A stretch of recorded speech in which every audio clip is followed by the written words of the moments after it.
voices to the cloud. In your grace we always find peace and love of humankind.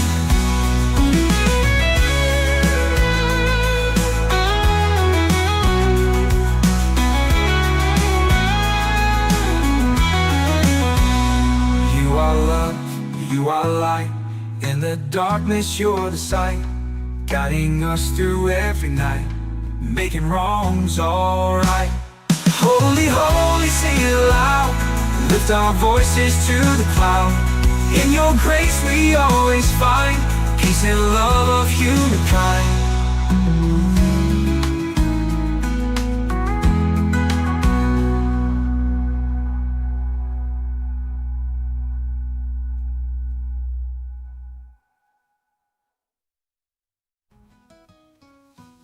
Beneath the stars I kneel.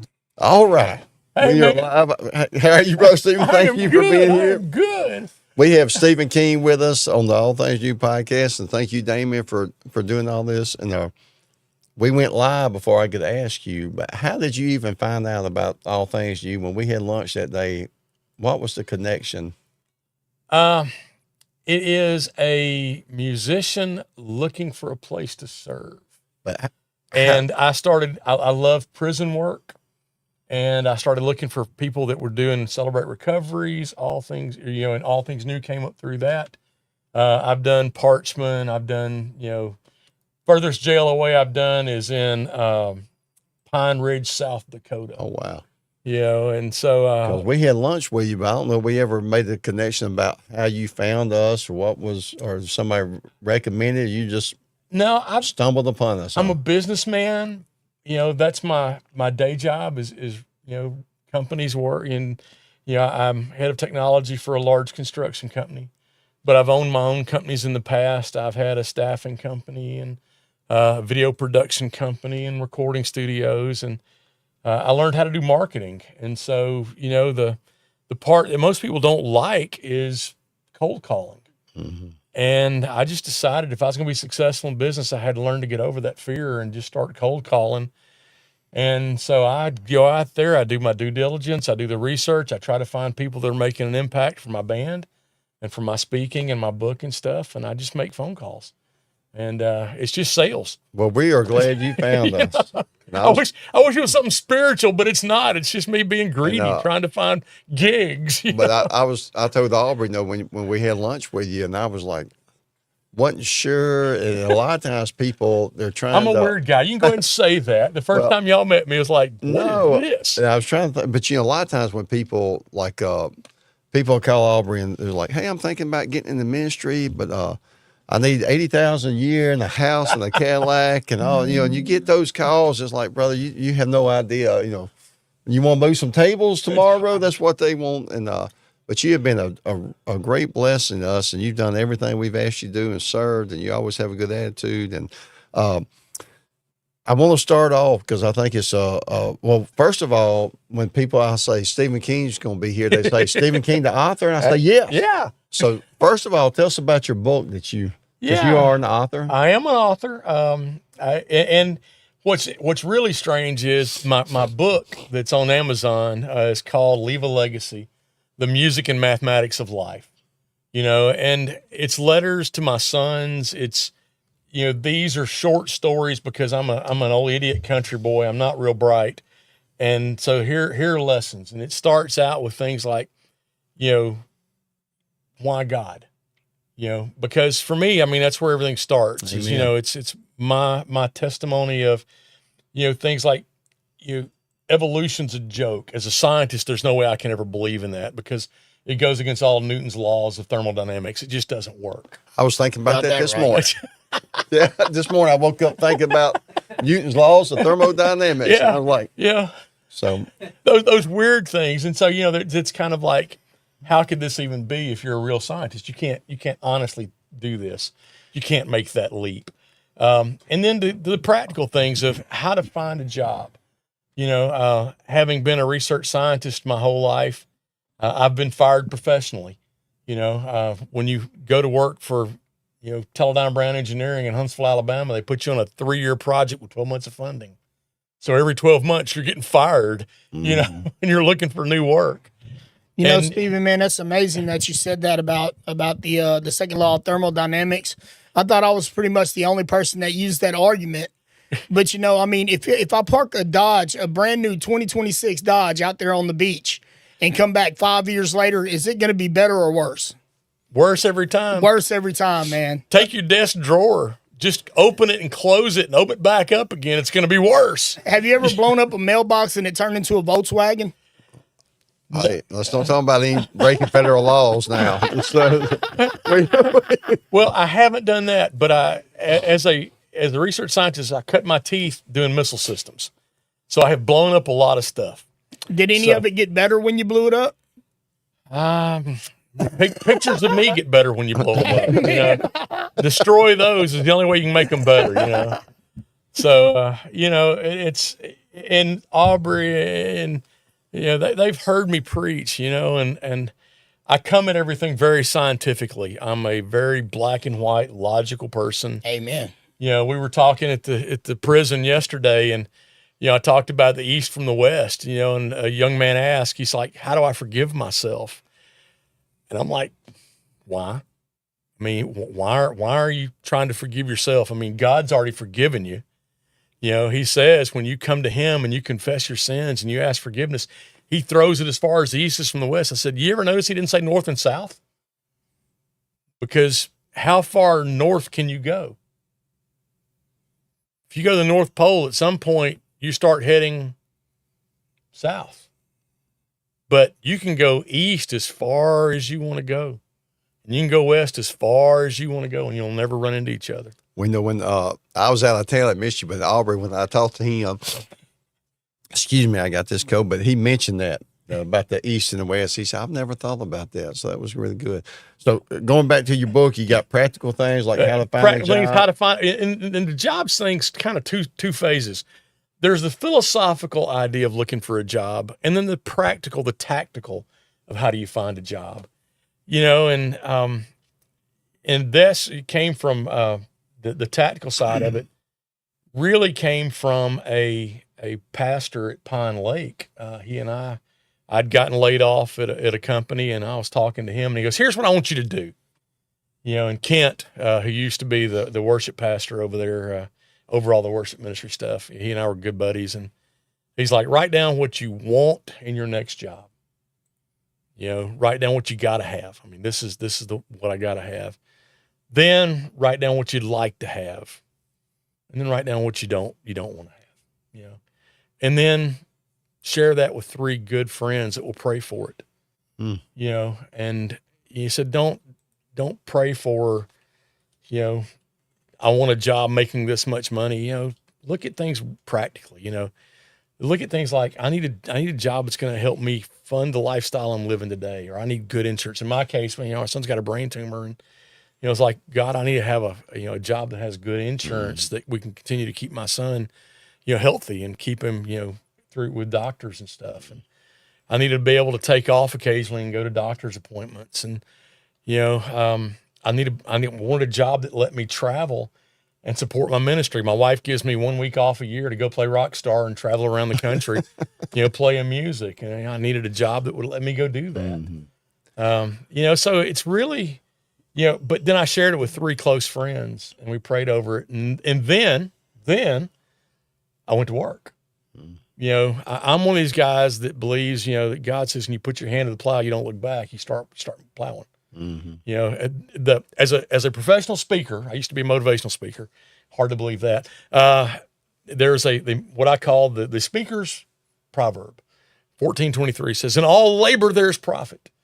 Mere talk leads only to poverty." And so in my life, it's been like, okay, I pray about stuff, but prayer lasts so long, and then it's going to be me getting out there and hoofing it.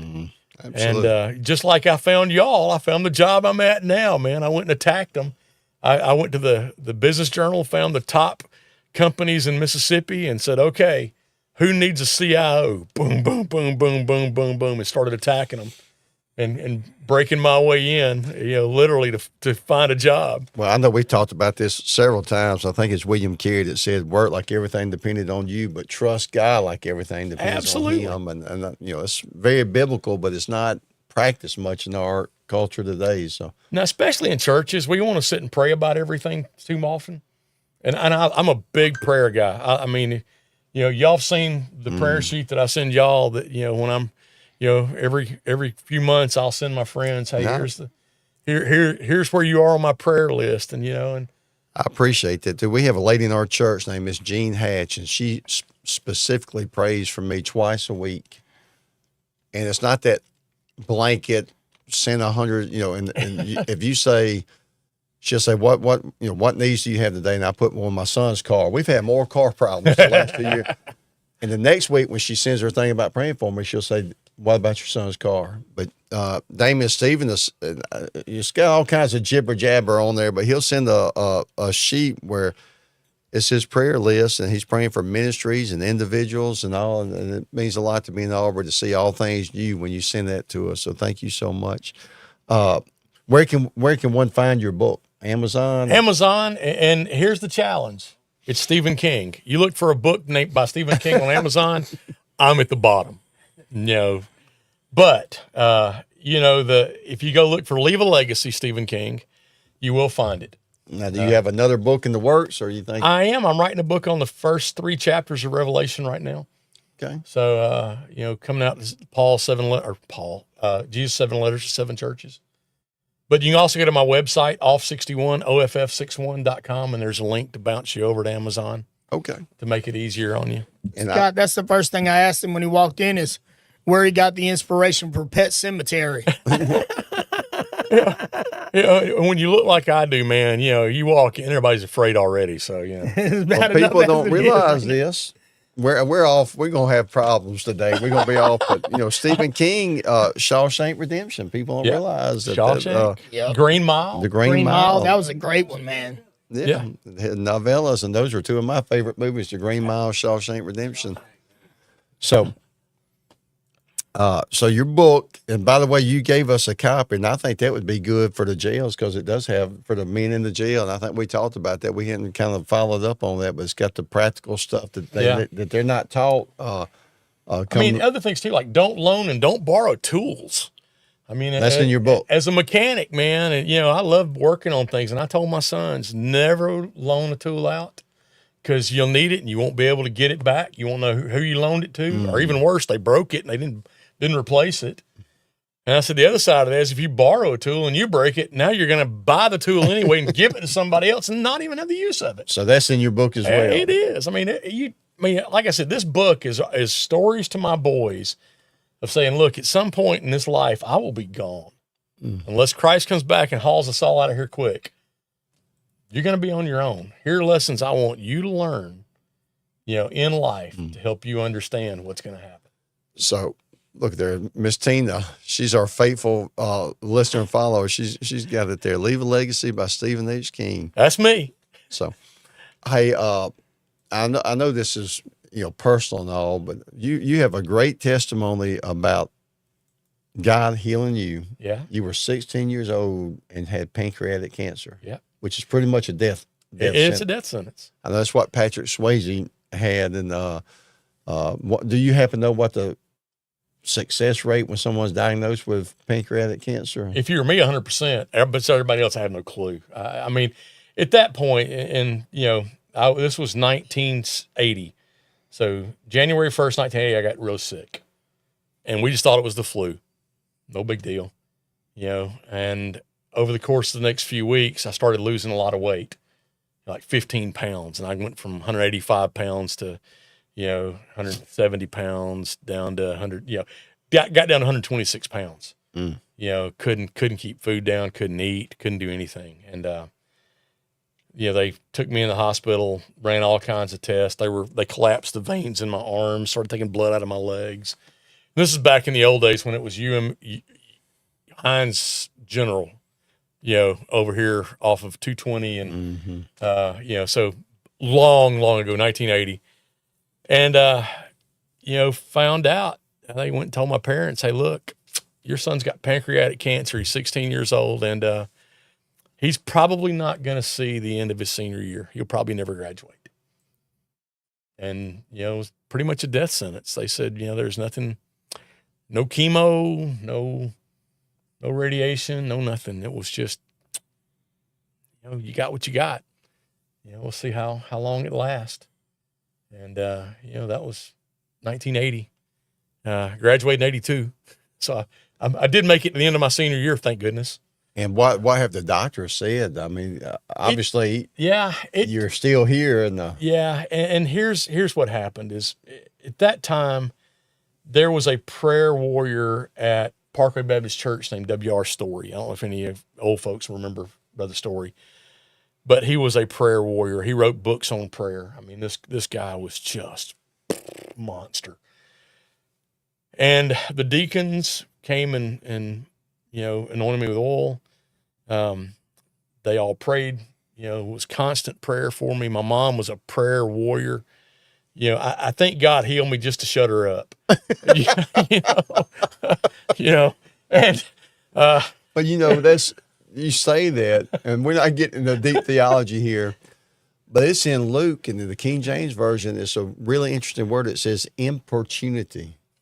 But it's a story about, and I'm paraphrasing this in my Jones County, but it says if somebody comes and knocks on the door and it's a friend, he won't answer because it's a friend, but because of the importunity. And I thought, that's such a weird word, but if you look it up, it's like, he won't quit. He won't quit. And it's the only time that word's used. And it was like, they were just because of the persistence. Yeah.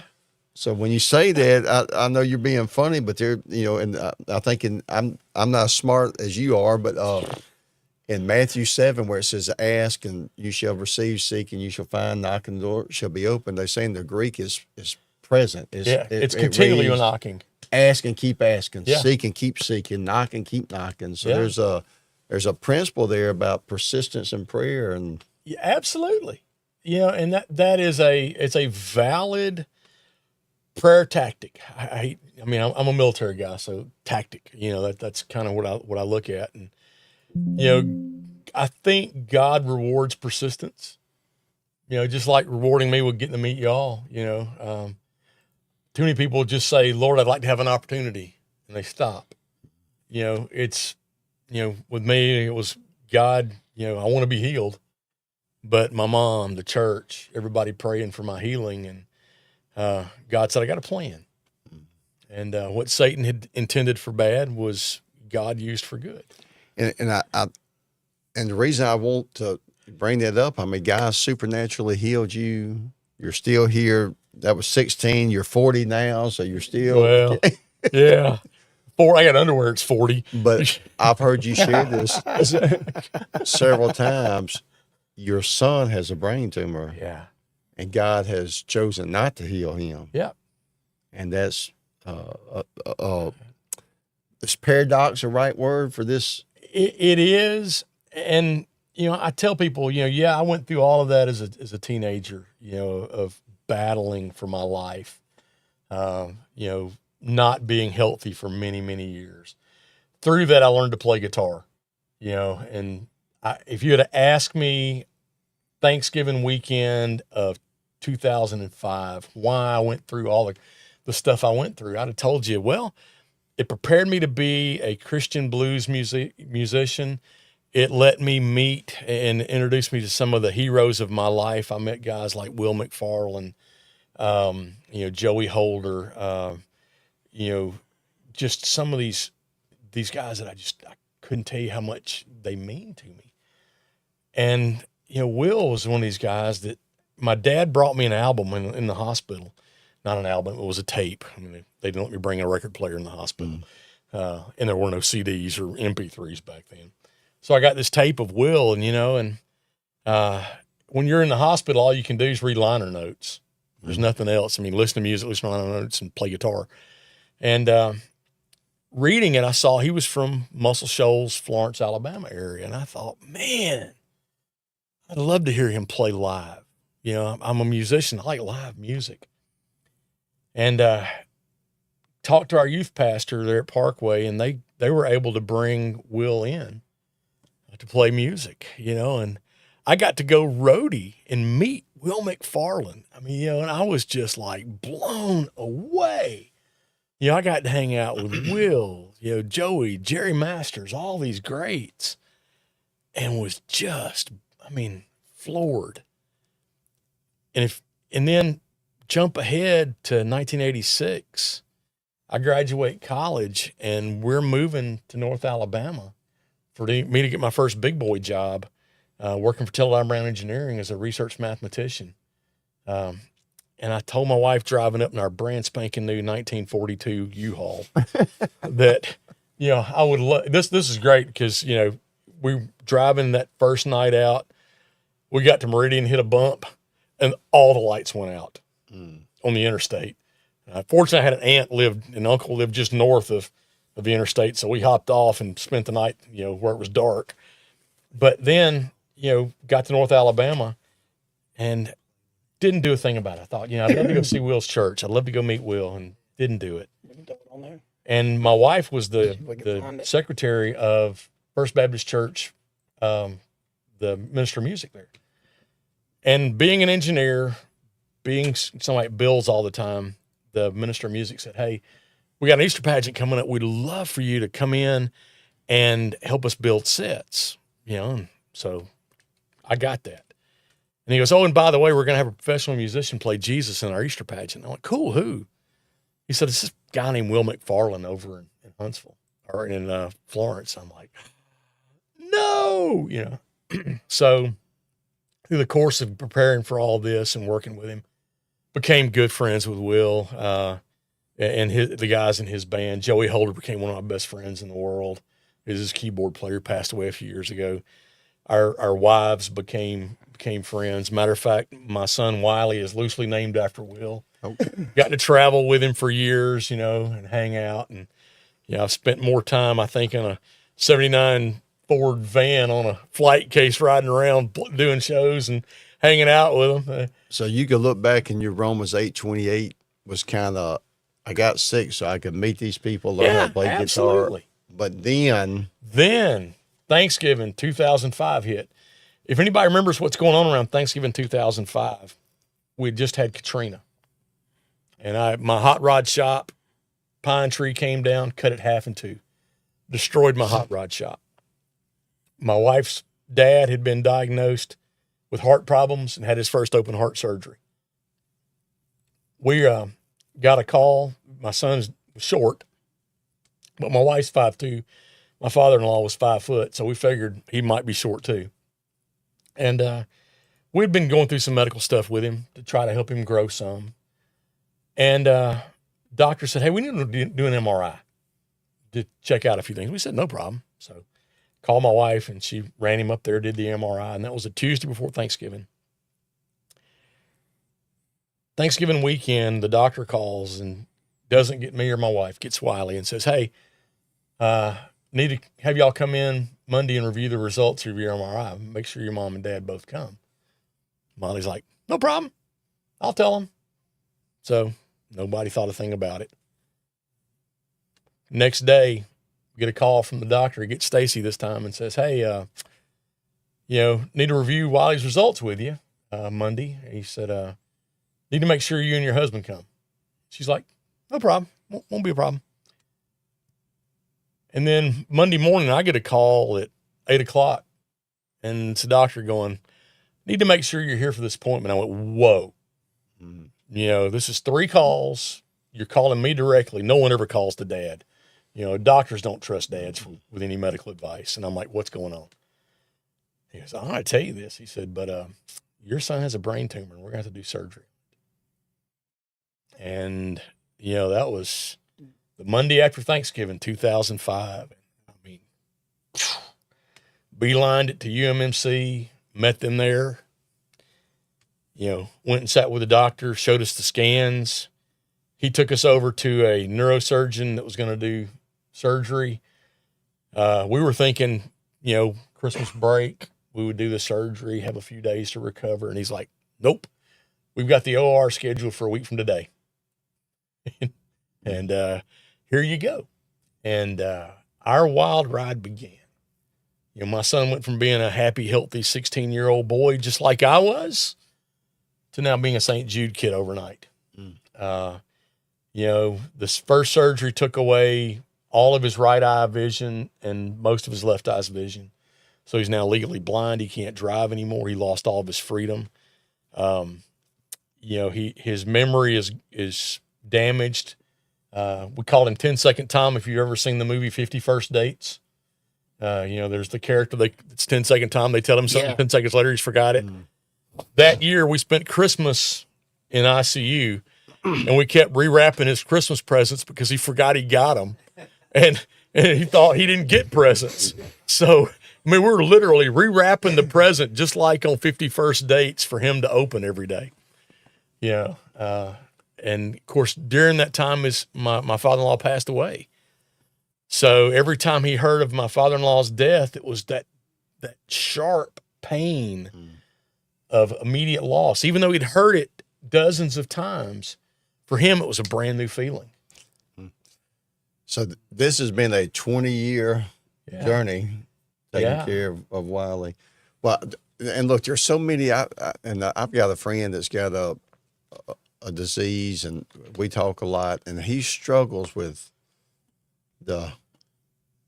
why won't God hear my prayers? I don't believe, and you know, and I'm not that guy. I don't try to say things that, you know, sometimes I'm just like, brother, I don't know. You know, I used to be, but I think you have a unique perspective because God did supernaturally heal you. Yeah. So how like was it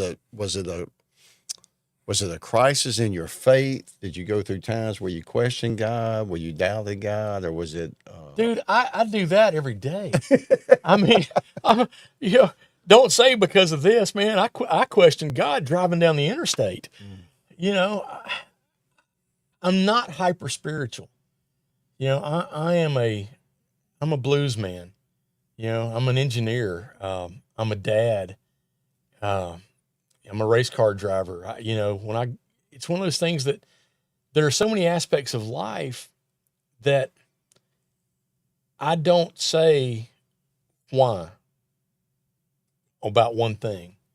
I say why about everything, it seems like. I mean, I struggle. But most people I know that's like that have lost their joy, and you have not. Oh, no. I guess that's what I'm getting at, because most of the people I know that's why, it's like there's why with a bitterness, and but you. Now, there's been days I've been bitter, okay? Don't hear me saying I'm perfect. I'm not. I mean, I struggle, and it can be that in a day, man.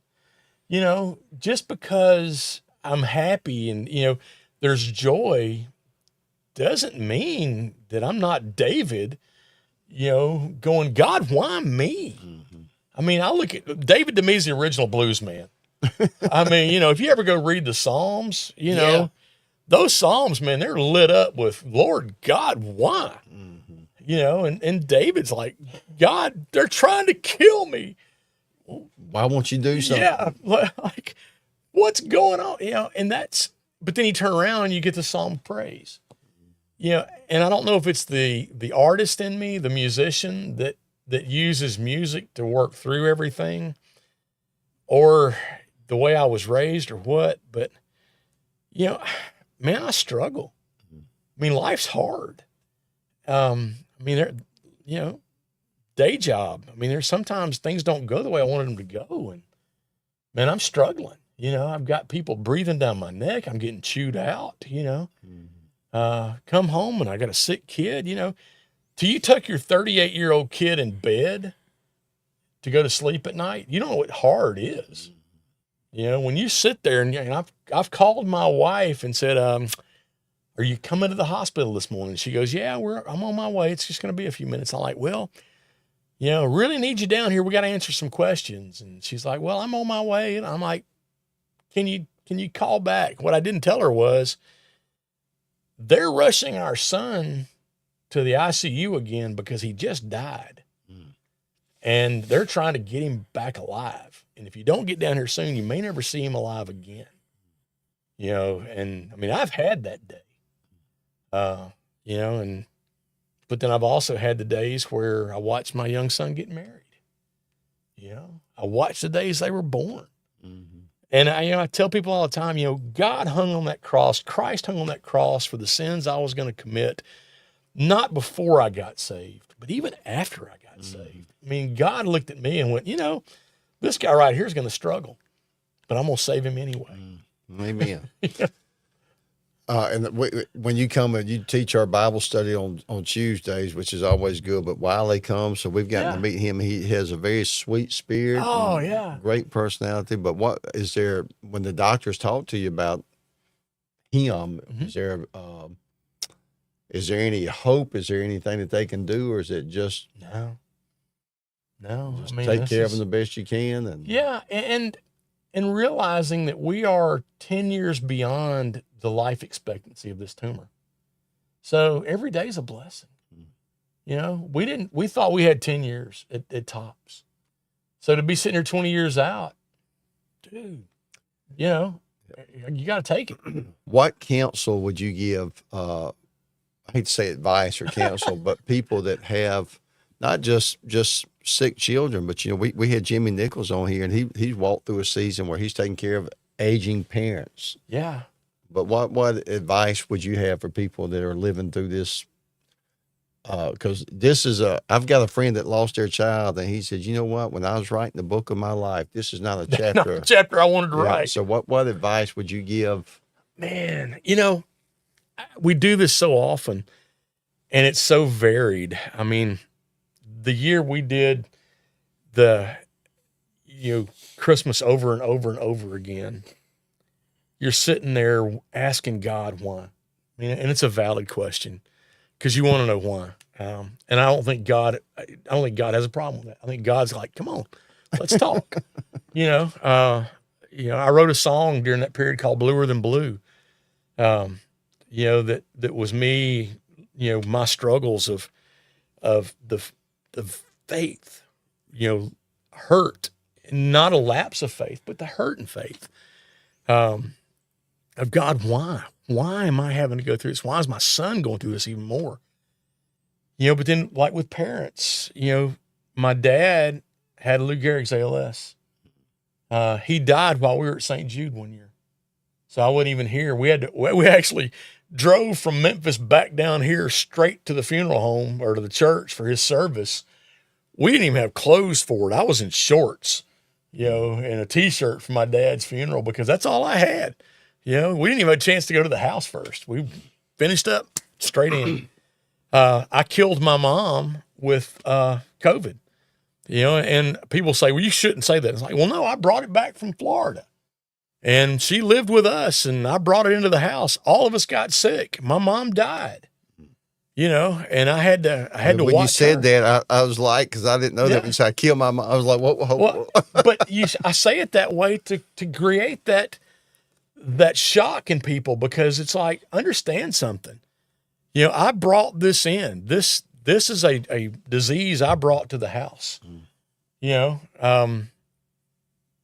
I'd like to say it was, providence and all that. Well, you can say all that. I mean, all things work together for good. My mom was a faith warrior. I mean, golly, if I had 1/10 of the faith and prayer she had, I could do incredible things. But I brought it in. And I questioned God about this. Like, God, why didn't you keep me out of the house a week longer? I was working in Florida. I could have worked there another week and been fine. But I didn't. I came home. I got sick. My wife got sick. My boys got sick. My mom got sick. My mom didn't recover. My wife's mom died of dementia. So I had one parent lose all their physical ability, one parent lose all the mental ability. Not sure which was worse. They were both horrible. And then my wife's dad died of a heart attack, and there is this circle of life that we know happens. But you always ask why. And I think God welcomes why. I mean, I look at what David did. I mean, how often did David ask the word why? Go look it up sometime. I did. It's amazing. David was the most questioning guy you've ever met. But, I learned in sales that if you ask questions, you typically close the sale. Because if you let God do the talking after you ask the question and you just shut up and listen, you'll be successful. And, for me, when I ask God why, it's not a negative why. It's like, God, why? Help me understand. Mm-hmm.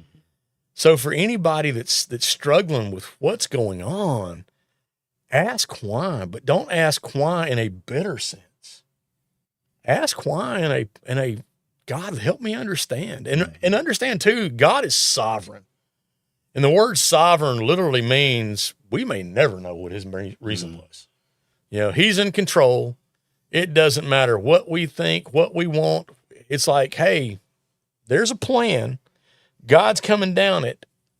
And we may not know why, but we can always ask. I think God always wants us to talk to him. The other reason things like this happen, for me, as a 16-year-old, I would have told you, or even as a 26-year-old, when I first met Will and Joey, that the whole reason I went through this is so I could meet them.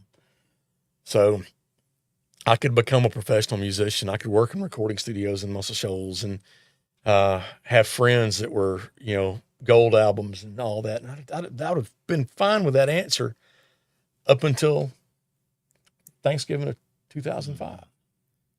And that was a fine answer. That was not a wrong answer. Mm-hmm.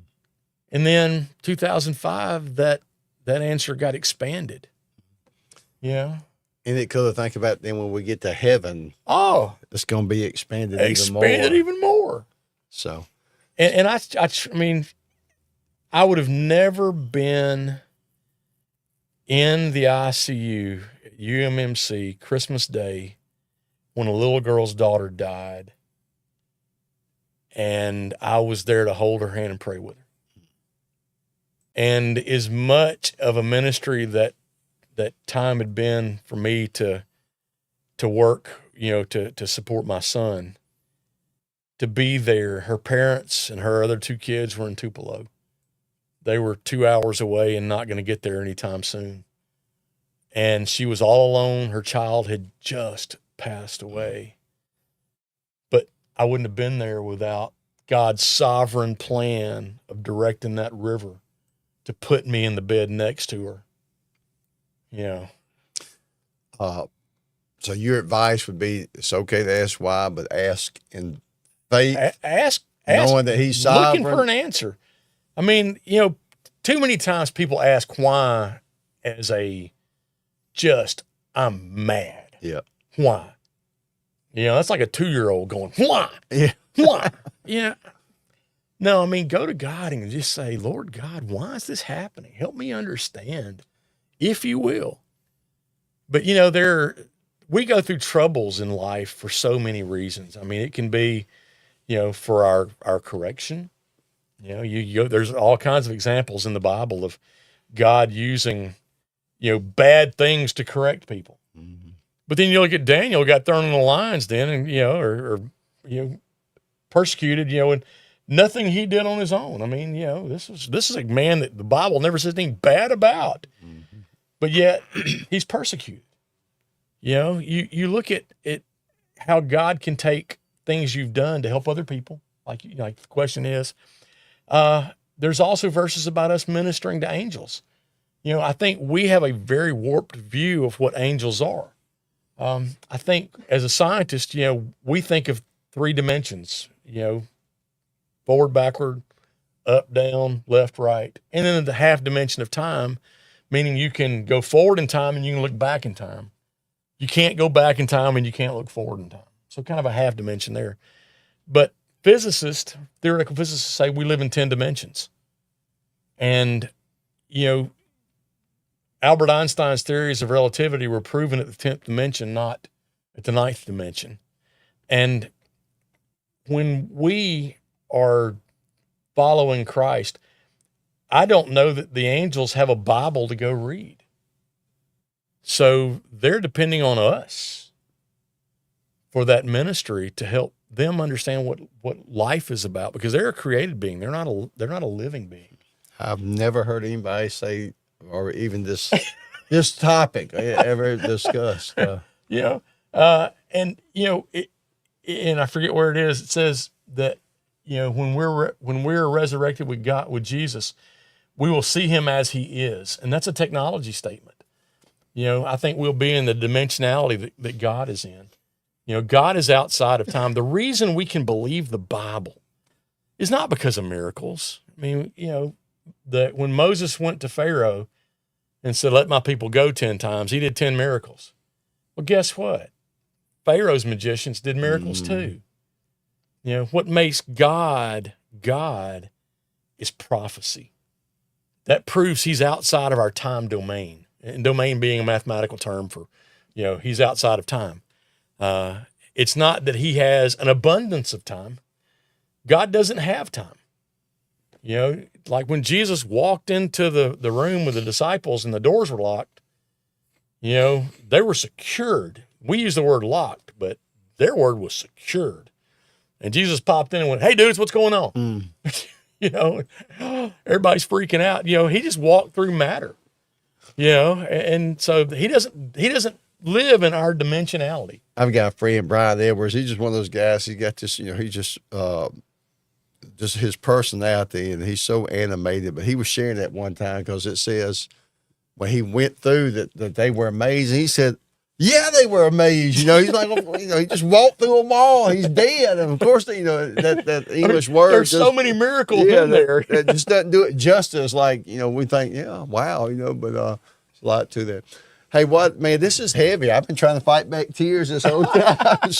And Aubrey, I thought a lot about Debbie. Well, he's talking about this too, because there was a lot of questioning. And I think sometimes we want to use our faith like to force God to do things. Yeah. And I think with Debbie, there were so many prophetic things that were being done and so many, prayers and all. And then God still took her. Yeah. I think about that verse, and I think it's in Zephaniah when it talks about if the fig tree doesn't blossom and if this doesn't happen, yet I will rejoice in the Lord. And I think that's an interesting thing because it's not, I'm still going to serve you even though I'm mad at you. It says, I will rejoice in the Lord, not in our circumstances, but in the Lord. Hey, I know it's got to be and can I say this too? You can say whatever you want to say. Do you realize that everybody Jesus healed died? That was something that, a guy told me, when I was dying, he was like, hey, look, God's going to heal you. You're still going to die. Yeah, unless he comes soon. And I was like, there's no Lazarus walking around, and he had the perfect healer. Yeah, I had, and again, I'm not, I would never, people that believe different things, I don't want to do because we're all in this together as Christians. But I had a friend, we had a friend that had cancer, and he kept saying, all we got to do is believe and claim it. He's going to be healed. And I'm like, brother, I'm not, and of course I believe, and I have seen God, you want to talk about messing with your theology when you say, well, things like that don't happen anymore. And then you see the deaf hear and all that. And I have been a part and seen that. So I believe, but my thing was, so if we believe and name it and claim it, all that, he's still going to die at some point. I mean, if that was true, then nobody would ever die. Nobody really, ever die. When you think about the ultimate healing is for us to be with Jesus, where we don't have these broken down bodies. And my body's so broke down, I quit counting at 32 broken bones. I even didn't worry about dislocations, separations, and tears. But when you're sitting at St. Jude and in a waiting room with somebody that's hurting, there's no good answer. I mean, there's no good answer. I wish I had a good answer. I'd be a millionaire. But when you're sitting there and you're talking to a parent whose child has a problem similar to yours or worse, or, all you can do is say, I don't know. And I don't know. I mean, and that's where I'm at. I do believe that God can heal anyone. I mean, I'm an example of it. But I also believe over everything, God is sovereign. And I may not understand on this side of eternity why God is doing what he's doing. I'm just going to blast forward and do the best I can to serve him. It's hard just having kids in general and making time with your wife and all, but having to be a personal caretaker of your child for 20 years. And my wife does that. Don't Yeah. pretend I'm the one doing anything. I mean, my wife is the same. But what advice, because I know that destroys a lot of couples. Oh, what absolutely. advice would you give to couples that are not just their children, taking Yeah. care of children, but also aging parents that, Yeah, our marriage has struggled through all this stuff. I'd be lying to say it hadn't. I've seen many, many families destroyed in hospitals. Just it happens. Especially when you're talking about a child in long-term care, and I've seen mothers just say, I can't take it anymore and walk away. I've seen dads say, I can't take it anymore and walk away. Time with each other is just gone because every minute's focused on struggling child. And it's hard. I mean, I'd be lying to say that we're good. I mean, we're not. My wife and I struggle all the time. Life is not easy. She's a full-time caregiver to our son, and he's 38, pretty self-sufficient, but still, blind is blind.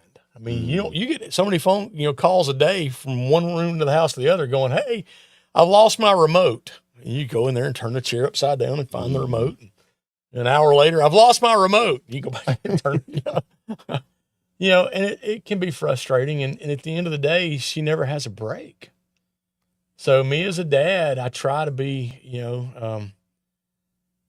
I try to not to be too pressing and too demanding, of personal time with her, because when she does get a break, she needs a break. Yeah. I try to be the one to put our son to bed every night. And putting to bed sounds wrong. Just to help him get to bed. I mean, because he brushes his own teeth, he does all that. But you gotta find his chin strap for his CPAP. You've got to fill his CPAP up with water. You got to pull his covers down. I never do it right. He always wants mom to do the covers because dad sucks at it. Hard to imagine you can mess up covers, but I can do it.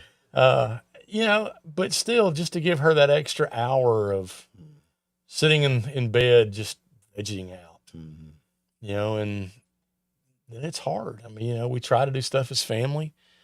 I try not to ask for much because there's so much being asked already. And with parents, my mom lived with us for a while. My wife's mom lived with us for a while. And it's just, for us, it was just adding layer and layer and layer of complexity onto life. It's hard to imagine having an Alzheimer patient that can't remember anything and a brain tumor patient that can't remember anything. And all you're doing is answering the same questions over and over all day long. That's what my wife's day looked like, so it's not easy. And I wish I could tell you I had an answer, and I don't. I think one of the things I think people struggle with is they want a silver bullet that's going to solve the problems. And, we talked about movies a little while ago, The Green Mile, Shawshank Redemption. One of my favorite movies is the movie Tombstone. Oh, I knew there was a reason I liked you. There we go. One of the best movies ever made, I'll be your Huckleberry. Yeah. And at the end of that movie, Wyatt walks up to Doc in the sanatorium, and he looks at him. I doubt Doc ever said this. He goes, "Doc, I wish I'd had a normal life." And Doc said, "Wyatt, there is no normal life. There's just life. Now get on with it."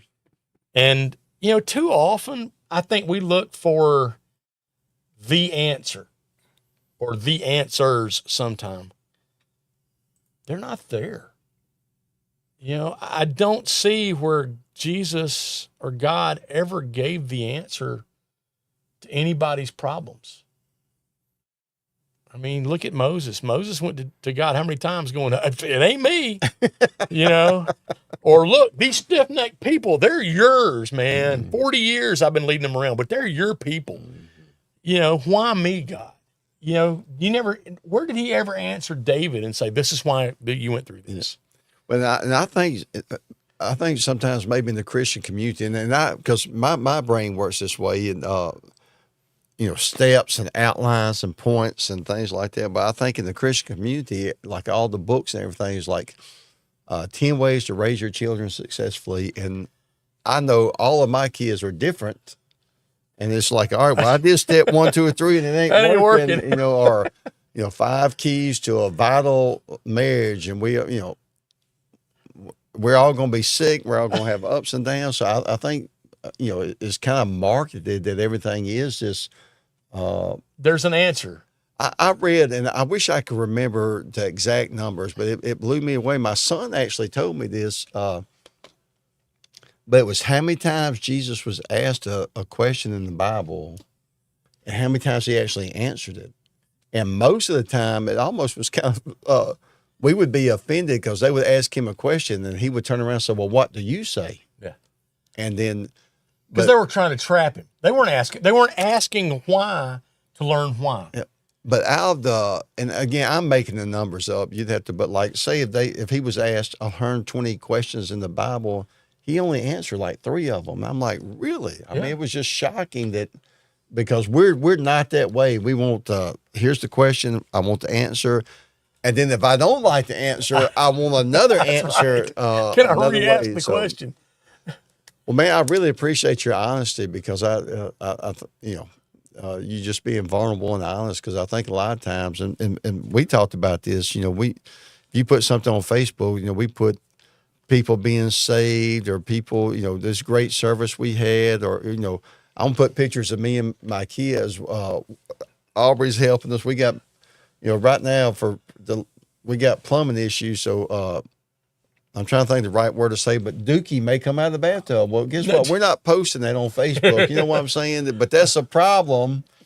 And like I said, every car that we've had on. So I think sometimes people think that you have this certain thing, but like we post these great services we have, but we don't post about the guy that OD'd and died, or the guy that was one of our leaders that's back in prison. So it's not like we're trying to be fake, but there's enough bad news. We want to give some, you know what I'm saying? Well, and there's nothing but I do wrong appreciate with your good news.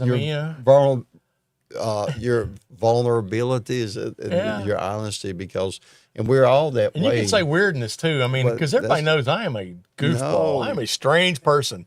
but I do appreciate you because I know there's people. Look, we did a service after Katrina at a little bitty church called Rehoboth Baptist, and we call it Surviving the Storm. And I had a little girl that had lost both of her parents and both of her grandparents. I had a guy that struggled with clinical depression. I had a man that was on the phone with his son when his son took his life. And he'll say, if I only have 30 more seconds. And then we had a lady that had been through a divorce, and they all shared surviving the storm. And I'm telling you, and I don't even know where that came. The Lord I hate to be that guy, say the Lord put it on my heart, but it would be years later, somebody would come up to me and said, I've struggled with depression all my life. I never heard it talked about in church. So I felt like or somebody had been through a divorce and never had anybody talk about that. So they felt like they were the scarlet letter. So I think it's good for us to talk about the struggles we have and, absolutely the challenges. So, and as a research mathematician, a research scientist, my wife loved it. She was able to learn my first job title. I was a multi-target, multi-sensor data correlation analyst, hitting missiles with missiles. Okay. My screensaver said, if I knew what I was doing, they wouldn't call it research. And, that's kind of where I am in life. If I knew what I was doing, I wouldn't be a research scientist. I have no clue what today holds, what tomorrow holds. I mean, I'm hanging on, doing the best I can and just trying to praise God through it, knowing, hey, I'm going to make mistakes. I'm going to fall. I'm going to stumble. I'm going to say the wrong things.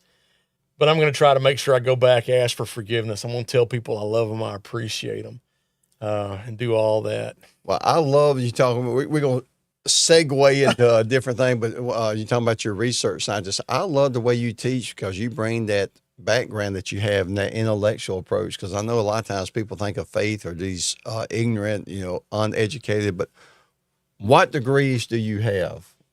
Well, I have. My primary degree is research mathematics, applied mathematics with an emphasis on numerical methods. And And where I've did got you a- go to college? I went to MC. Well, I got kicked out of MC with a degree.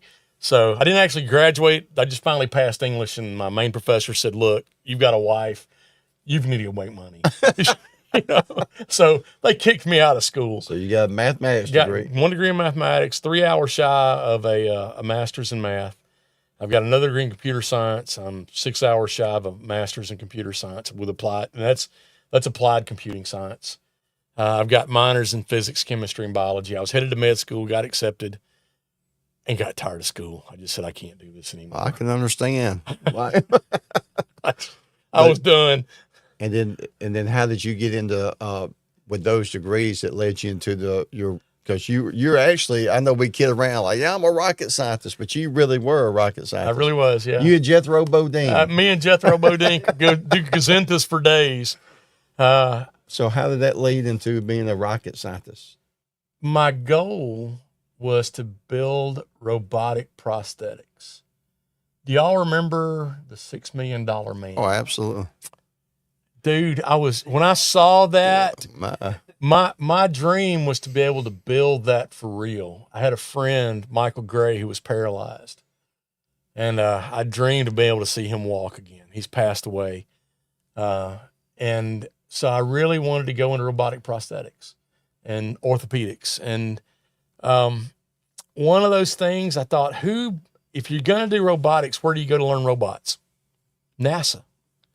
And I went, researched, found the best NASA companies. And my wife and I would go to Huntsville, Alabama, and I'd drop off resumes every week.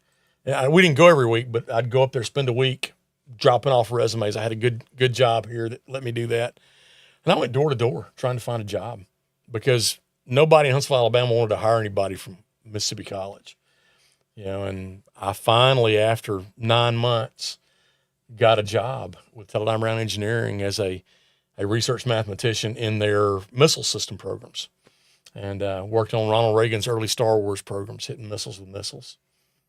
So I did kinematic modeling of missiles, and then moved from there into kinematic modeling of robots, and had robots on the space station or space shuttle, and had a robot in the space lab or the Space and Rocket Museum up in Huntsville. So still working on the prosthetic. well, I'd already decided I didn't want to go to, at that point I was still kind of headed toward med school. But I was really getting disillusioned with school. I was enjoying being out. Mm. When you talk about the $6 million man, we're going to do and Celebrate Recovery, we do inventory. I'm bitter because when I was a kid, I got the $6 million man, like a little G.I. Joe thing. Yeah. The arm rolled up, yeah. you could pull the, I may still have it at home. I had the little eye look that through you the could, eye. yeah, I had that, but I never got my Evil Knievel. I did my And Evil I'm Knievel. still, I'm very upset all these years later that Santa never brought me the little. Next year I'll bring you one. So you went from rocket doing that. And how long did you do that? About 15 years.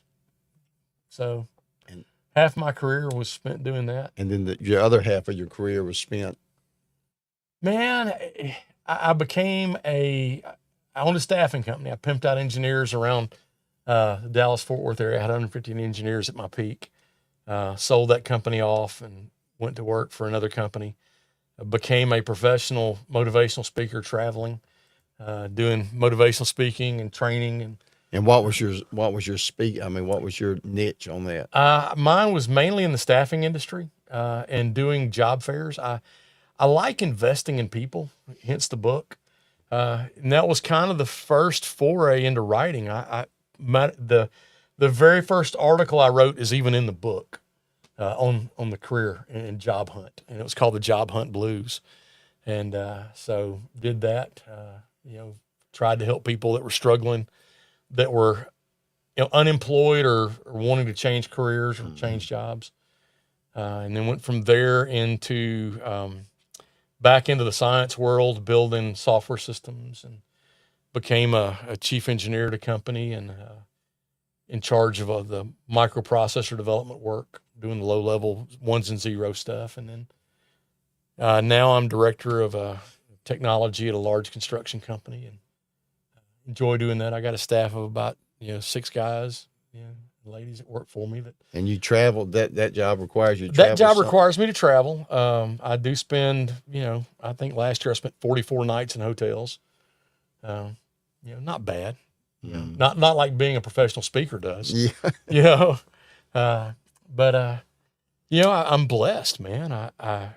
I get to go out and do music. I get to go do this.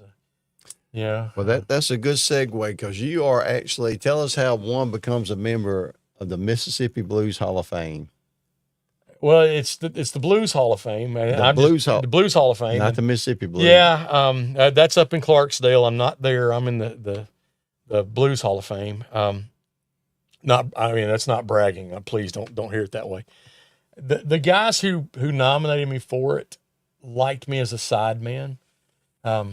When I'm sitting down with somebody and playing with somebody, I try to make sure that what I bring, the way musicians say, it puts air under their wings to make them, lift them up and make them sound better. And so I really try to make sure I invest in the people on stage. And in doing so, I have become pretty good at playing, pretty good at writing and singing. And I've got some great friends, man. I met my heroes. They became good friends. So, when I go on stage now, it's kind of funny.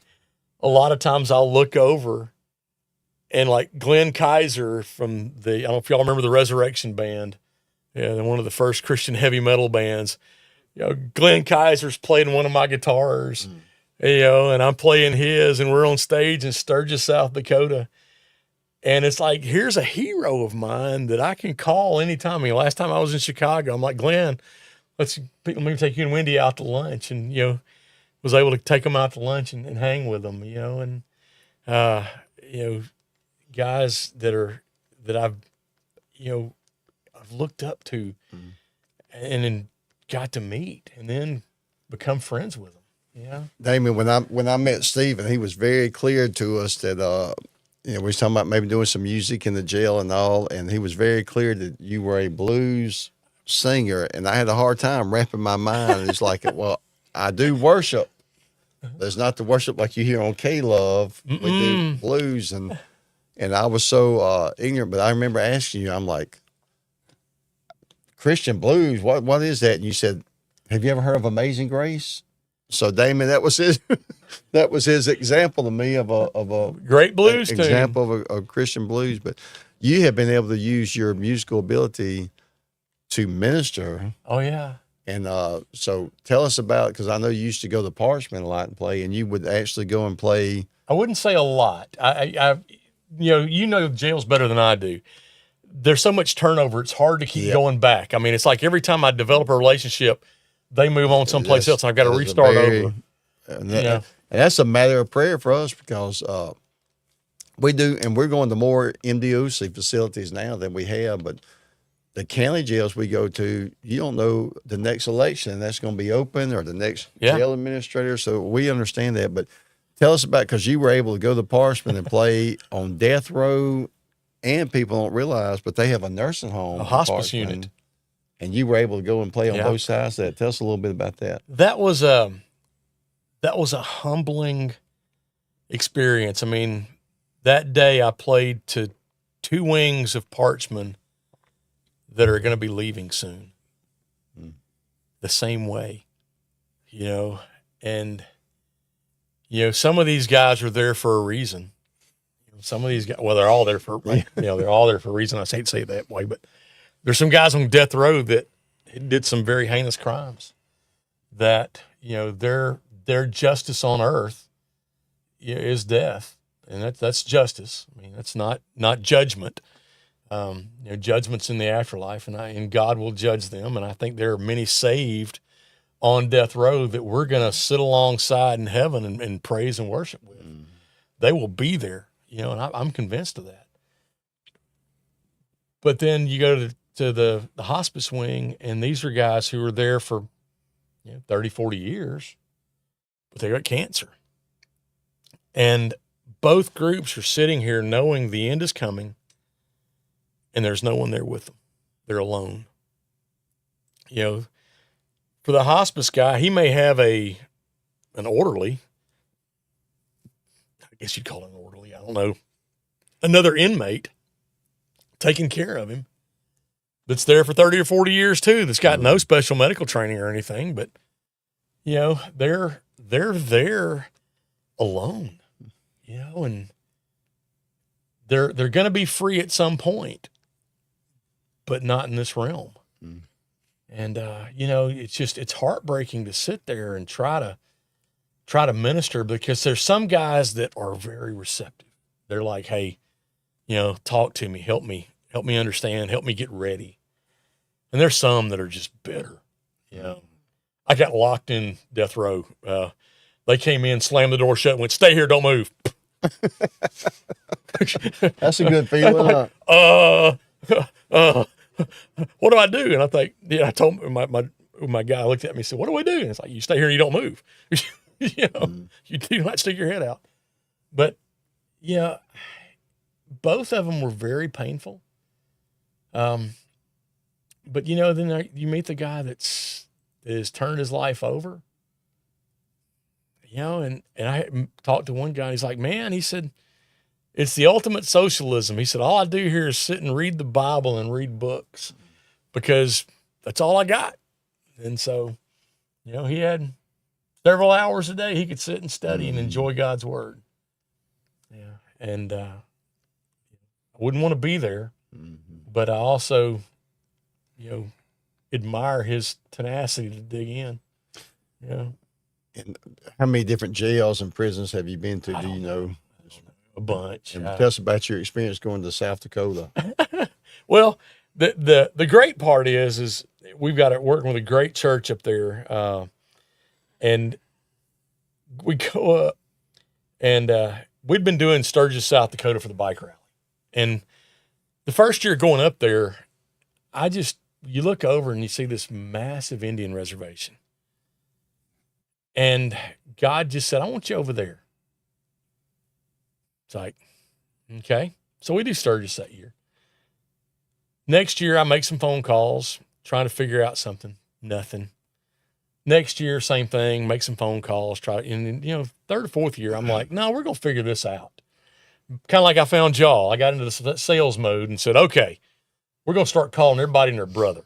And I did. I dug through there. I finally found a pastor that would let me come on to the reservation and share at his church. So first year was very, very focused. I mean, it was just right there at his church. No, because he didn't know me.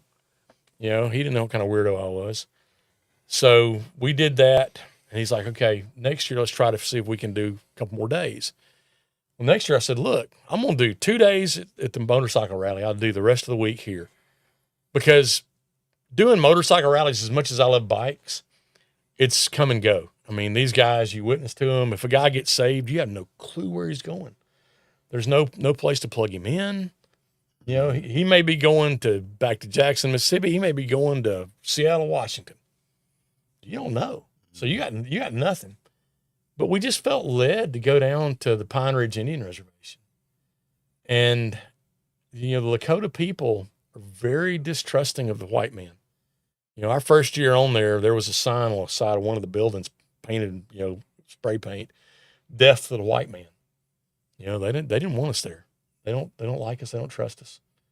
I can't blame them. I mean, I look at what's happened to the Indians, American Indians, and I kind of agree with them. I wouldn't trust me either. But we did nursing homes. We were able to do the jail there. I did radio station, took our Mississippi Delta Blues to the, to Keeley, KILI, the radio station there, and share the gospel across the whole reservation. But then we went to the jail, and first day we went to the jail, we just got to meet the warden and get to know them to make sure they'd let us come in. Warden liked what we had to say, gave us the opportunity to come in and share with whoever wanted to come in. So the next day we get there and I show up, I've got my dobro and I got my acoustic guitar, and my drummer's got a cajon and a set of sticks, and my bass player's got his bass and a little bass amp. And they said, "Come on in." So we come in, and they opened the door and just said, "Come right through here." And we went right through there and get to the next door and come right through here. And we went right through there, and they went, "Down that hall to the right is where you're going to be sharing." Like, okay. So we went down the hall to the right to the library, and I looked at my bass player and my drummer and went, you realize they didn't frisk us, they didn't metal detect us, they didn't do nothing, right? They went, yeah. And I went, I still got my pocket knife and my keychain. And normally you lock that stuff up as you go in. Like, if something happens here, guys, we didn't sign no papers. We didn't do nothing. It's like nobody knows we're here. If they string us up, we're toast. But sitting down, we played to the women's side and the men's side. And the women's side hurt. The women's side hurt a lot. These young ladies, there's talking to a friend here who is a counselor, a real counselor, certified counselor that used to teach at Reformed Theological. He told me that the American Indians are predisposed to alcoholism. So they can take one drink of alcohol and automatically be addicted. And he said it's just the genetics of their body. So you're there and there's a lot of alcoholism. And then there's a lot of, methamphetamine, crystal meth, a lot of drugs. And, I was asking one time, one day I was like, what's going to happen when you get out? Because, this is jail. This isn't prison. The rule up there at that time was they will put you in jail after your 6th DUI. So, that's how much drinking was going on the reservation. And this girl looked at me and she said, the day I get out of here, I'm going straight to my dealer. I got you in here. Why are you going to go to your dealer? She's like, I just want to get high. There's no hope. The Lakota reservation makes the Mississippi Delta look wealthy. They're so impoverished up there. It's a third world country in the middle of the U.S. And I love them. They're great people, but they're struggling. They say that a third of the people up there don't have electricity or indoor plumbing. This is South Dakota. You're talking about, minus 30s, in temperature in the wintertime. One year they had snow in May and no heat, no indoor plumbing. It's hard to fathom. And I was talking to one of the police officers, and and I asked, we were just conversation, and he saw, birds of prey circling overhead, and he goes, I guess I better go check that out. I said, what? And he goes, well, he said, too often, he said, what happens is that, somebody will go to their drug den and die.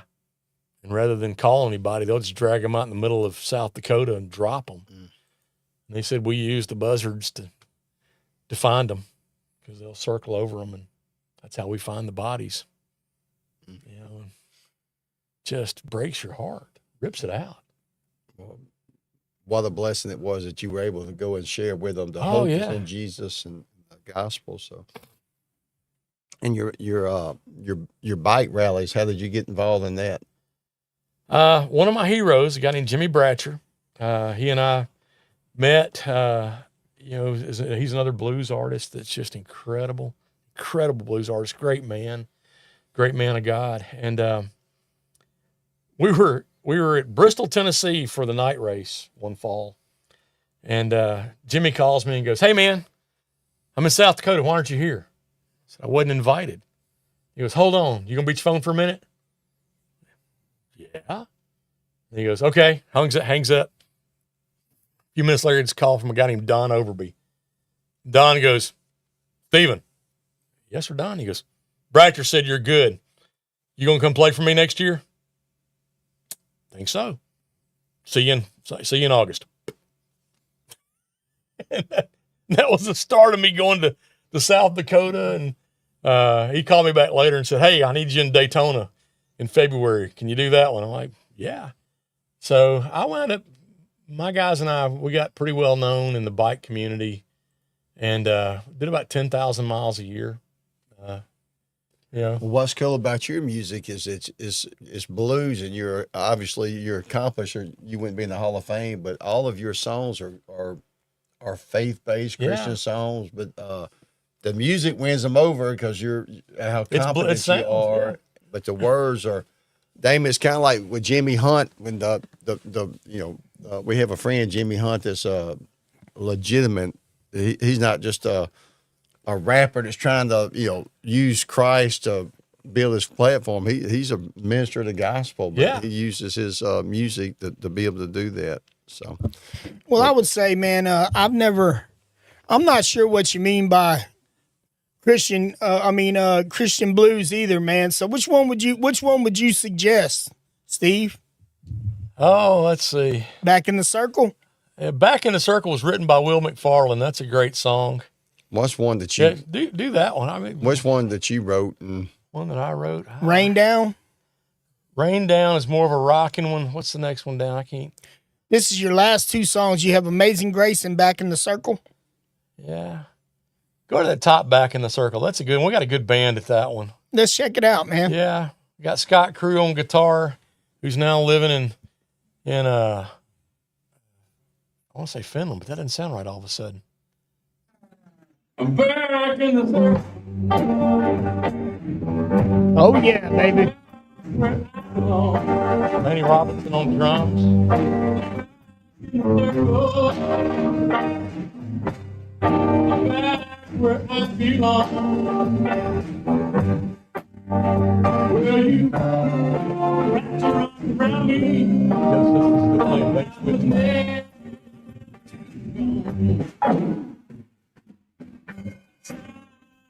He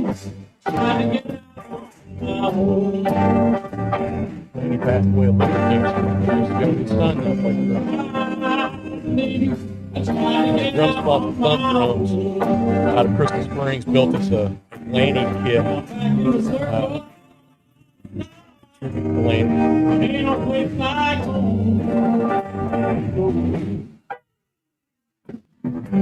That's all right, man. I wish I could remember the song you played when you came and did our That's Celebrate good stuff, Recovery, man. because it has such a good message to it, and I should have looked it up, but I don't know. I mean, it's one of those things where I play so much. I don't know what I do where.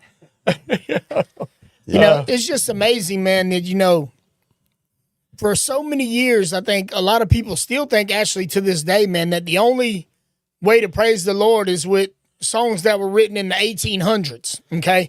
Well, I mean, I think that they kind of forget that there were 1800 years before that came out. You know what I mean?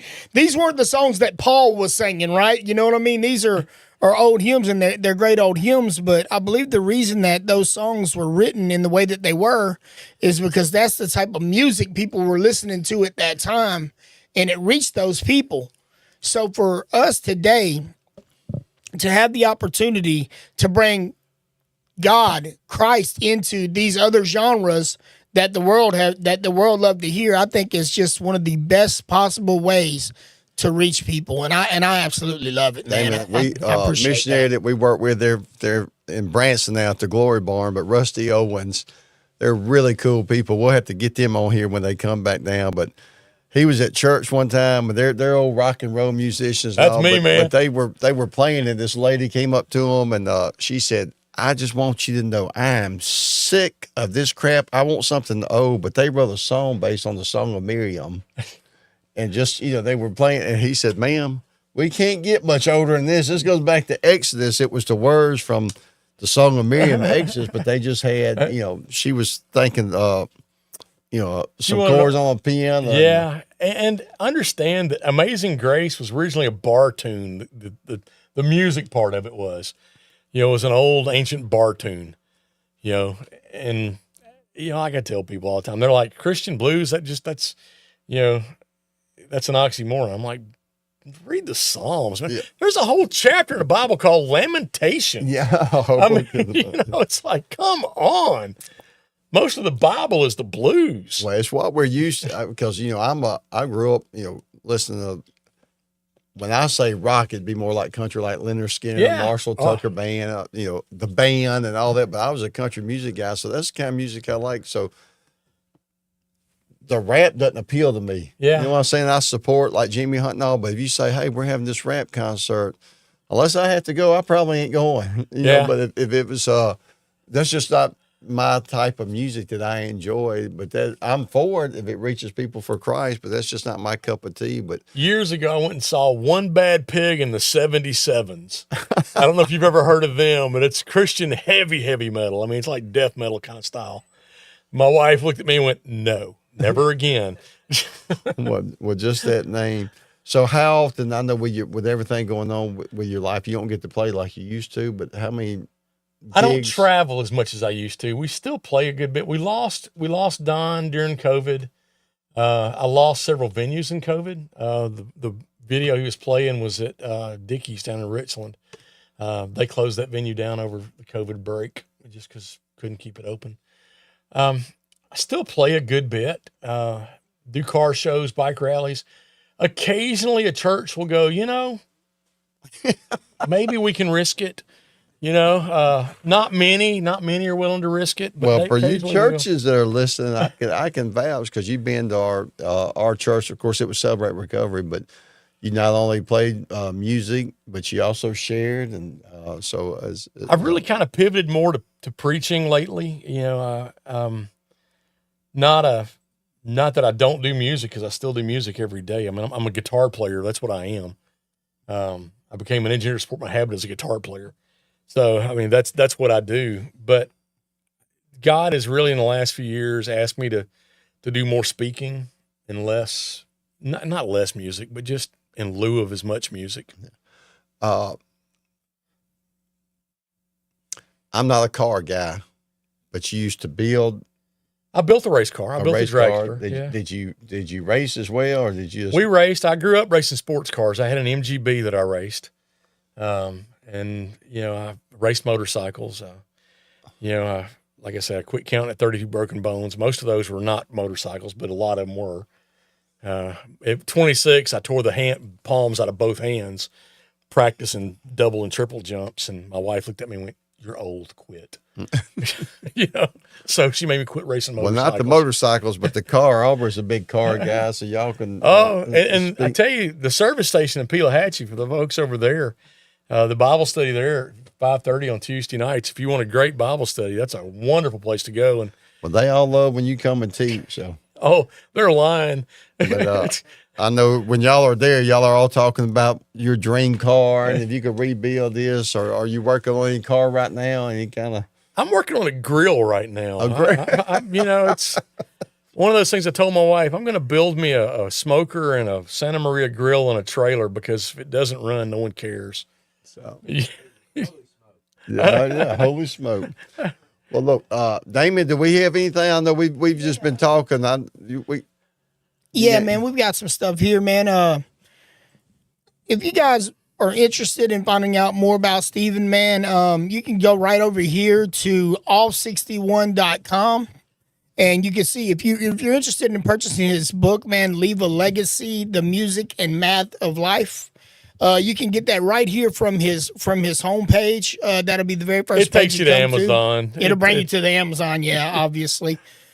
See here. So you got this.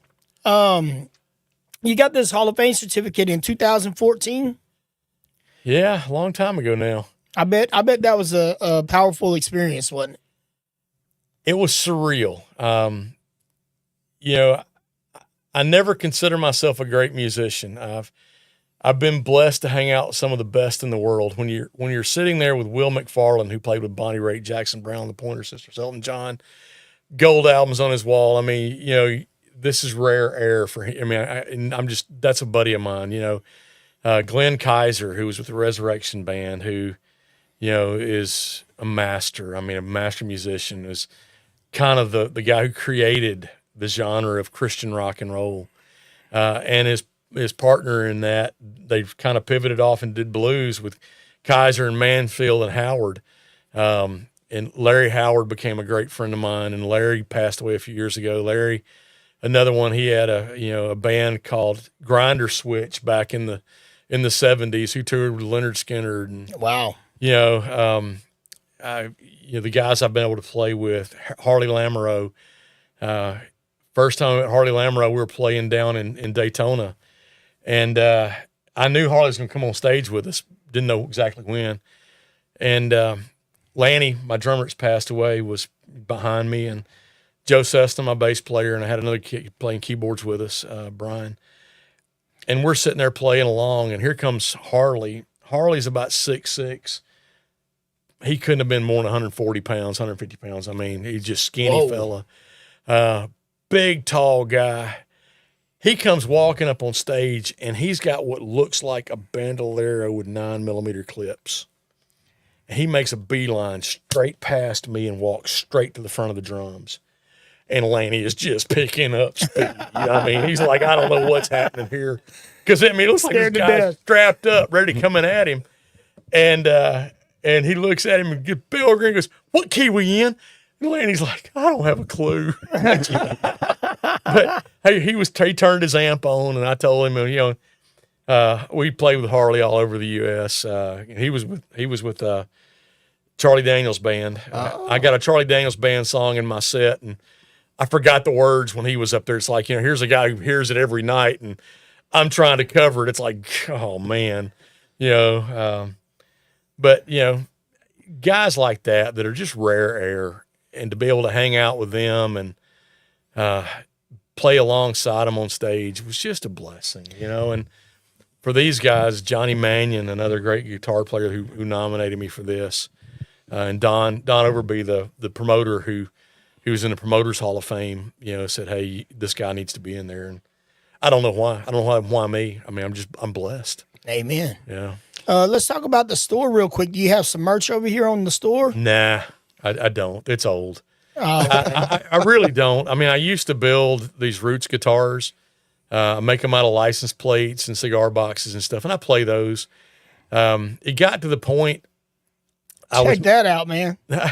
That's the only thing that's guitar on that is the tuning pegs. Everything else is junk I found in my shop. But I would build these out of just some scrap wood. And you notice the slide there is a piece of conduit from a sink. Yeah. At the time I was working for Saks Fifth Avenue as the enterprise architect designing their computer systems. And I was playing in Toronto and New York a lot. And I'd go to the subways or sit on the street corner and play these Roots instruments. And, you know, you're sitting there playing something like this, people stop. Yeah, no, they do, man. So Absolutely. I was able to share the gospel. I had a little battery-powered amp, and I would play the gospel. And on my last day there, what I would do is I was building probably 20 of these a month. I would take the guitar and teach a homeless kid there how to play as best I could in a few minutes. And yeah, that's true ministry. And that way they could busk, you know, because I had a sign that I put out in front of me that said, "Don't feed the bear."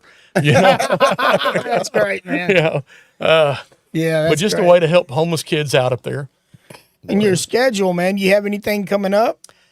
Not right now. I've got more pastoring stuff coming up than I do music stuff right now. Whoa. Well, that's good. You man. want that to, Matter of fact, I'm preaching in Pelahatchie. Oh goodness, that's got Scott Walters first in Sunday Auburn in Prison wrote all February. over it. First Sunday in February. And what's the name of that church? Sydney yeah, I was with his brother this weekend, Eastside Baptist. Eastside Baptist. Yeah, I'll be You up know- there preaching And how did you make that connection with Sydney? marketing. They were looking for an interim pastor, and you know, I call every church looking for an interim pastor, going, "Do you need an interim?" You know, I can't commit to doing 6 months, but you know, if you need somebody to fill in for a Sunday, Yeah. you know, and then a lot of pastors are like, you know, this church doesn't realize how good they got it. Call Stephen, Yeah. you know, bring him in here so they know how good they got it. Yeah, well, yeah, Sydney's a great guy, and I've spoken there before and went to a revival. My buddy Walter Hudson preached a revival Yeah. there not long ago from the service station. Walter you Yeah. know Walter out there. Sydney's brother was with me probably more than he wanted to for about 16 hours in the car last night coming home. So his name's Randy. So really cool stuff, Stephen. Hey, I want to ask you, because hopefully 20 years now, somebody will be stumbling on this and find this podcast. But from a scientific background, all your stuff, mathematics, explain to us why someone should trust in the Bible and believe in Jesus as their Savior. Okay. First and foremost is prophecy. Okay. We know that there was a man named Jesus that lived on this earth 2,000 years ago, give or take a little. That is in our Bible, that is in other works outside of the Bible. Okay, so works of Josephus, other works, I mean, that have nothing to do with Christianity. Lots of them. Lots of them that validate that Christ came. We know that there were more than 500 witnesses that witnessed his resurrection. So we know that the man was real, okay? Can we just like start there? You know, if you still don't believe he's not real, there's no sense talking. But then you go back and you say, okay, well, let's look. There are 1,000 prophecies in the Old Testament about Christ's first coming. So if you say, okay, there's a prophecy to be born in Bethlehem. There have been about 1 million people, as I understand, born in Bethlehem over the years. So, I mean, Bethlehem's a very small town. So there's a 1 in a million chance, let's say, that Christ was born in Bethlehem. You can't control where you're born, right? So, I mean, wherever his parents were when he came out, that's it. So we know from historical records he was born in Bethlehem. So he's 1 in a million already. Now then you say, okay, Daniel said he's going to ride into Jerusalem on a donkey, 177,480 days, I think is the exact number, from the time the wall to be rebuilt in Jerusalem order is given. The triumphal entry. It's the triumphal entry. And if you go back and look at Sir Walter Anderson's book, The Coming Prince, he works you through the mathematics to show that Jesus rode into Jerusalem 177,000 days, 480 from the time Artaxerxes Longimanus gave the command to rebuild the wall. Not rebuild the temple, but rebuild the wall of Jerusalem. So, okay, how many guys did that? Well, you know, only one that day that we know of. So another 1 in a million chance maybe. If you start going through all these prophecies that Christ fulfilled, you wind up just doing 40 of them. You're going to come up to like 1 to 10 in the 400th power of God or Jesus fulfilling these. So that's like 1 and 400 zeros next to a 10. You know, so the lottery's looking pretty good right now. Yeah, if that's your chances. Understand that is more than the number of atoms that scientists believe there are in the universe. So the chances of one person doing this are more than 1 in all the atoms ever existed of it being that man. And yet that man did it. And that's all prophecy. You know, we're told the more sure word of prophecy. We're not looking for miracles. If you go to a signs and healings service looking for Jesus, you're out of there because that's not what Jesus is. Will there be signs and miracles? Absolutely. But that ain't how you find Jesus. You find Jesus by looking at the prophecies that were there. And, you know, you look, to me, one of the very first prophecies is when Adam and Eve sinned. Yep. Adam and Eve created religion. They went, when they sinned against God, they sewed fig leaves together. Their attempt to cover their sin with fig leaves. God said, nah, I ain't gonna cut it. So God killed an animal. That's right, the first sacrifice. First sacrifice. Covered them with blood. So that's the first prophecy of somebody coming to die for us. Jump ahead in Genesis a little bit more. You know, you have Abraham and Isaac. You know, God told Abraham, you got to love Abraham. Because God called Abraham. Abraham was like, dude, I ain't doing that. Nope, not me. Finally, when Sarah was old and he was old, near 100, you know, he's like, you're going to have a son. And they had Isaac. And he said, now then, I want you to sacrifice Isaac. Now, we get these storybook pictures of Isaac as being, you know, a child. He wasn't. No, he was an adult man. I mean, he's probably 30 years old. Prophetically, we think he's 30 years old because of the type and the midrash of prophecy of Jewish life. But God said, I'll show you where. So he walked him from where their house was down to this valley, up to this little saddleback, and said, go up there. That's where you're going to sacrifice your son.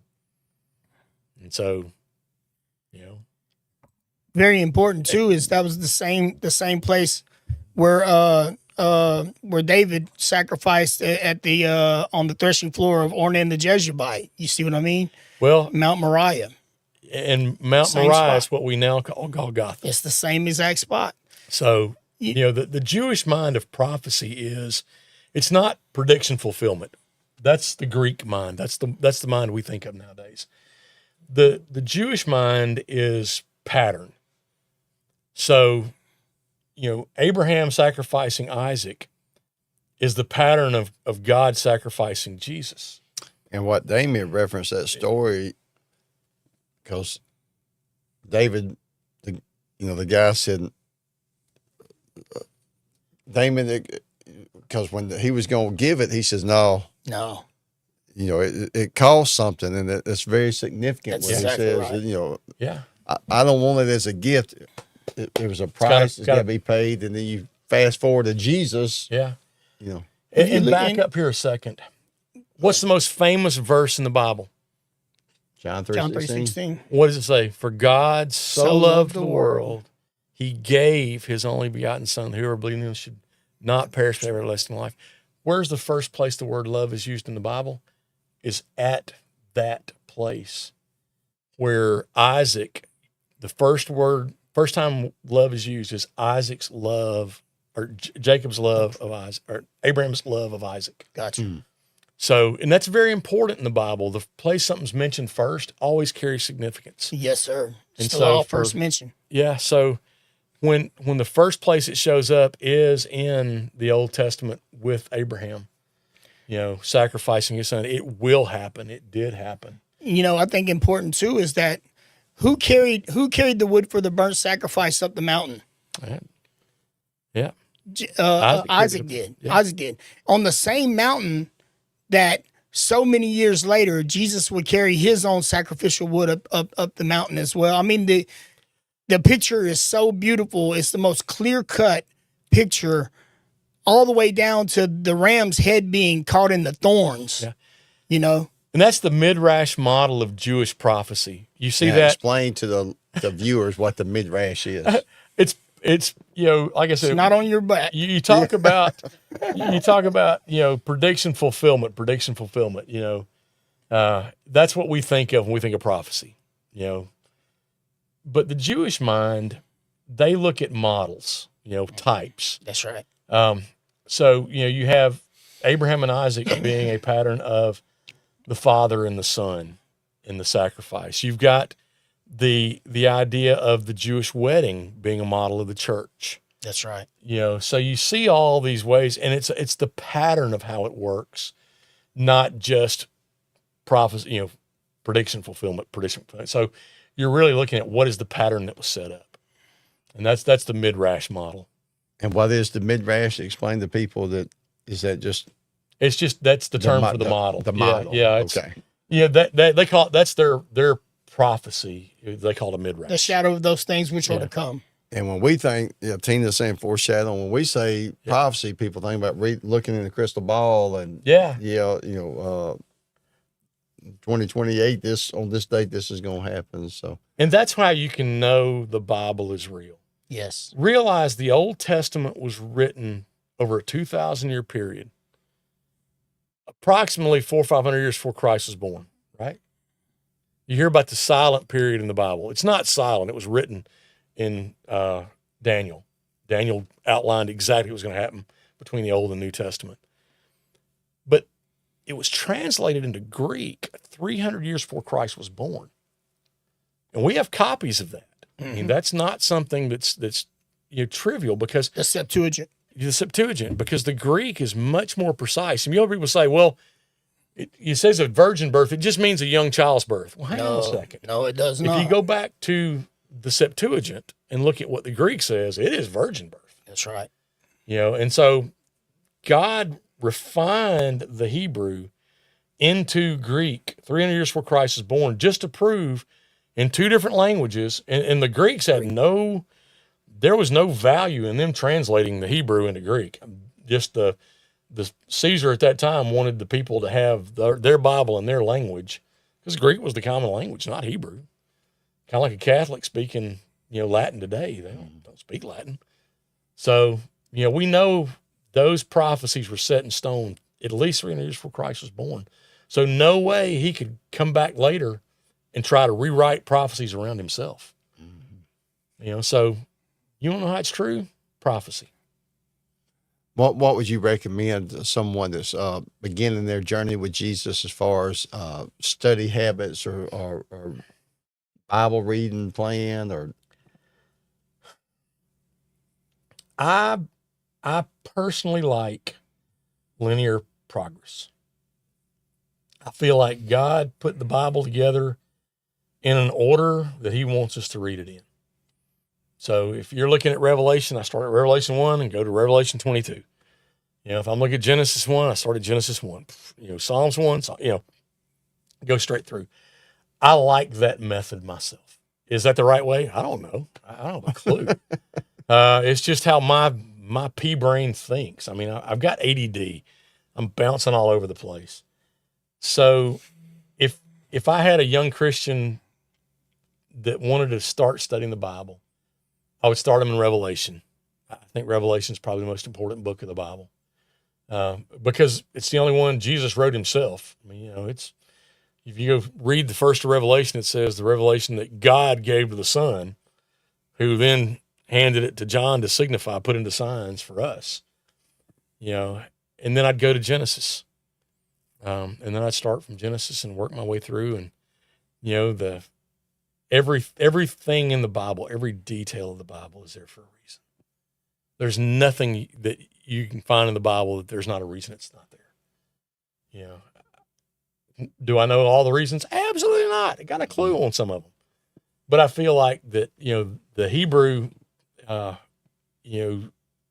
they say that when Christ comes, he'll not only interpret every letter of the Bible, but he'll interpret the spaces between the letters. That's right.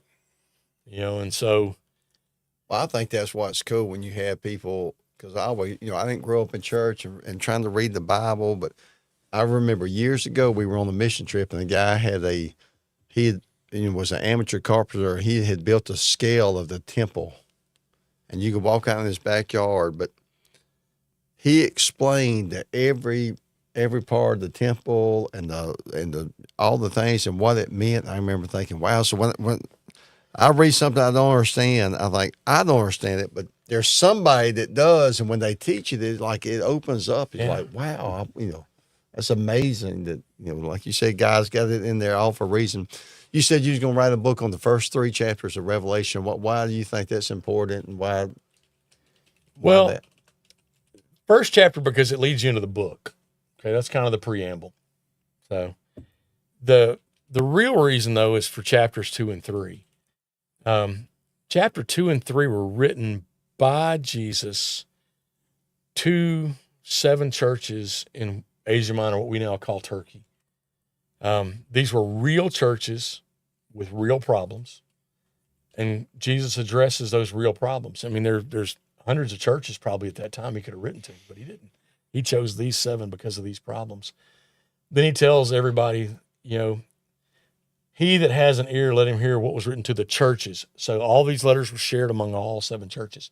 I think every church has a hint or a massive part of some of these problems today that we can learn from. And then the third level of that is it is written to us because we all have these same problems.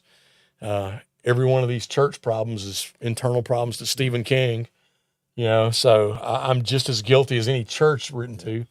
And then the fourth level is they're prophetic. Those churches written in any other order wouldn't do this, but in that order, they lay out church history in advance. Well, you're talking about all of us having the same problems, like at the church of Ephesus. He says, I have this against you. You left your first love. Mm-hmm. And there's not a Christian that's watching this that can't relate to that to some degree. And then the last church, Laodicea, he says, I wish that you were hot or cold, but because you're lukewarm, I'm going to vomit you out. So every Christian struggles with being lukewarm. So I'm like, when people say, "Well, I don't read it because I don't understand it," I'm like, that's pretty easy to understand. Those parts of it. Yeah, So, and I get not understanding everything too. I mean, you look at Revelation. There's a lot of symbolism in there that it's hard to understand sometimes. But if you do extensive Bible study, not cursory, I mean, really, really reading, everything laid out in Revelation is explained somewhere else in the Bible. So, it's there. And Revelation a lot of times explains itself. But it is prophetic, but it's also victory. We're going to see. I mean, personally, there is tribulation coming to this church, to this world. Okay, I believe it. I am a pre-trib believer. I think the church will be raptured out of here. Me too. And I don't think we'll be here for all of that. However, what I don't think is something that we see in the U.S. church is people thinking they're not going to have persecution. We may not be in the Great Tribulation, but we in America have gotten accustomed to, a pretty easy life. I mean, in Ethiopia, you're a Christian, you get killed. That's throughout history. Historically, man, Christians have always been persecuted. America was significant, in that we have not been persecuted so much yet, but man, is it on the way. Yeah. Now y'all don't stone me because I'm I'm just not gonna stone you right now. because I'm not a pre-trib guy. Yeah. But when I listen to people, I appreciate you saying that because most times they'll say, "Well, I can't believe you don't believe that because God loves us too much for us to suffer." And I'm like, "Well, so I'm more righteous than Paul or even Jesus, and really we are the only church that's not suffering right now." So that's a weak argument. You base it on biblical stuff instead of that. Well, why would God? Because and Damon, like you said, we're seeing it today where the church is being attacked. Oh, absolutely. For me, the reason I am pre-trib, and I'll tell you, is because they say God is he's the same today, yesterday, and how long? Forever. So, do you remember when the earth flooded? Well, I don't remember it, but but I'm saying, the earth flooded, right? That's right. Who didn't drown in the flood? No, and Why not? Because they got in the ark, right? And we find out later that ark is Jesus, right? And do you remember that time when we had the plagues that hit Egypt? Who didn't suffer those plagues? the ones that were covered by the blood. Okay, and I'm covered by the blood. Is that right? So in my mind, I don't see God taking his people out before every other one in history, but then allowing his bride to go through what I would see as 7 years that are actually owed by Israel, not by the church. And for me, we could spend hours on this. Yeah, I love it. This is a great. I come to Thessalonians, and Thessalonians says that we've got to be removed for them to the son of perdition to be revealed. That's right. The church to be gone. And so that's where I get the majority of my belief. The other part of it is in Revelation, we're given the outline that John is told, write the things which thou hast seen, the things which are, and things which must be hereafter. And that word metatauta. Metatauta, yep. And so that's there. That's the outline of Revelation. Revelation 1 is the history. It's things he'd already seen. Revelation 2 and 3, if it really does, and I could be very wrong. Don't get me right. I'm just saying this is my thought. Revelation 2 and 3 outlines the history of the church. Mm-hmm. Then after that church is the word metatauta to start at Revelation 4. So after this is when this happens. And that's kind of why I believe that. Well, I'm not trying to convince anybody. Oh, yeah. I love Revelation. It's funny, at the jail this morning, I was sharing some Revelation, but I think sometimes people get disappointed because they're like, so where's Barack Obama, the Antichrist, in here and stuff like that? But to me, it's really a great devotion book because if you look at chapter 1, it's the clearest picture we have of Jesus, period. Absolutely. 2 and 3 are practical stuff, like we said. 4 and 5 is all about worship. And then you get into the seals and trumpets and all that. But even there, you see, like what you said, this is the revelation of Jesus Christ. So if you look through the lens of who Jesus is, you see him throughout. And I try to tell people, and it's a relatively short book. 22 chapters. And some of the chapters are really small, but I try to tell people, focus on what you do understand. And don't try to, and look, there are some great Bible teachers. Yeah, man. That, man, on it can Revelation, get wild, that man. get into all the stuff, but just find Jesus and focus on. But I really think it's been I don't want to be the devil, but it's the only book in the Bible that contains a special promise for those who read and study it. And most people don't read it because they don't want to get into the arguments about stuff they don't understand, or either they get so bogged down. It's like just look for Jesus. And, and the older I get and the more I study, the more literal I take everything. I used to take the Bible literally, and people were like, "Well, you think God's got feathers and wings?" And now I say I take it seriously. I take it, very conservative view of things. And so when I look at it, there are figures of speech in the Bible. And you'll see similes and metaphors, and there's a lot of that in Revelation, but there's a lot of it that's just, this is what's going to happen. But it's funny, I had a friend one time, and he read chapter 1, and he said, I quit reading Revelation because it's talking about these candlesticks and lampstands. I don't understand all that. I'm like, finish the chapter, because he tells you what that represents. You didn't even finish the chapter. You done gave up. But I think it was Adrian Rogers that said, and I think this is good advice. He said, take it literally until you can't take it literally. Like, it says what obviously, it says. he's not a door. Yeah. But you make it as literal. And I believe that's pretty sound hermeneutical advice. Absolutely. So. Well, those things, it's kind of like when you and I are talking. I mean, whenever I say, man, I was, that thing there solid as a rock, it doesn't mean that it's actually a rock, right? And you know that from my inference of speech. And I think that the Bible is very much the same way. I'm very much a literalist. I believe, and I do take it literally. But I think we can kind of discern when it's saying like, man, that's hard as a rock, Yeah. I think.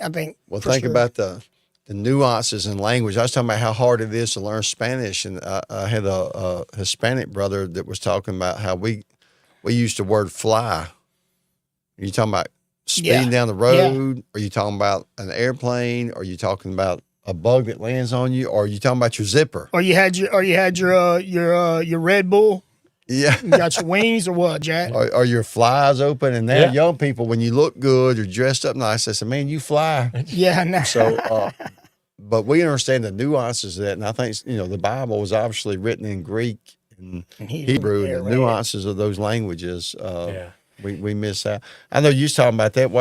You was talking about what translation you like, because you feel like it adds more to. Yeah. I every time I teach from the Amplified Bible. Because I like the color it gives you in the words, and but I also read the King James. I think the King James guys did a really good job at getting it pretty close. And with King James, I'm looking for the Strong's numbers because I'm busy. Yeah, I love my Strong. Bouncing back and forth between, the what's written and what's all that really means. And somebody asked if we need to learn Greek and Hebrew, and I'm like, no.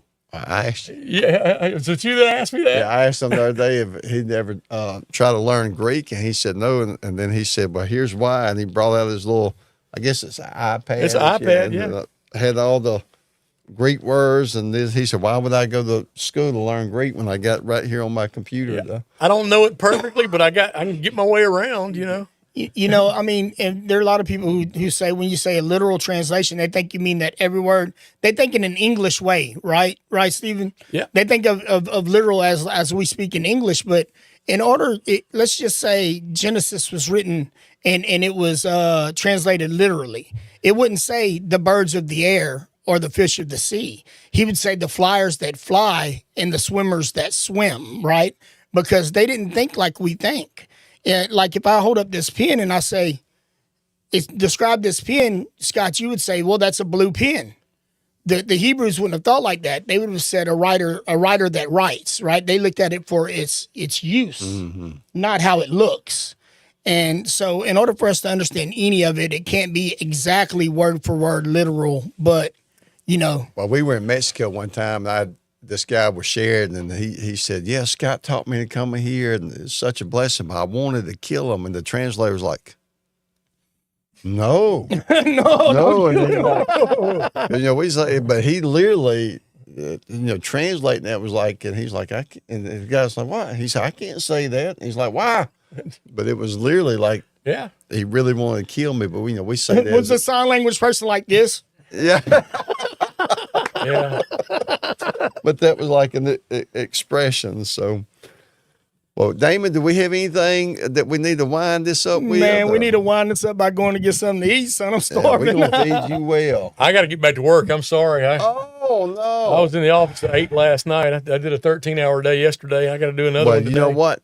Damon will eat your plate then. There you go. Yeah. I like it. And the guy we We'll had get your order. a brother I was going to introduce you to at lunch, and he had to cancel. So maybe we can hook y'all up the next Sounds time. good, So man. Sounds good. but me and Damon and Aubrey will eat your. I eat apologize. I just got to get back to it. No, Well, somebody. Steve, man, it's been really good having you here, man. I really enjoyed the conversation, and you and I think a lot alike, man. And I was really surprised at that. Like, man, you brought up so many things that I talk about a lot that most people never even think about, like the second law of thermodynamics, right? Like those I can things are promise very you, I important. never think about that. Well, we're gonna get you. Hey, we're gonna get you on the right page. You'll be a pre-trip before the I day's am over. as weird as the day is long, son.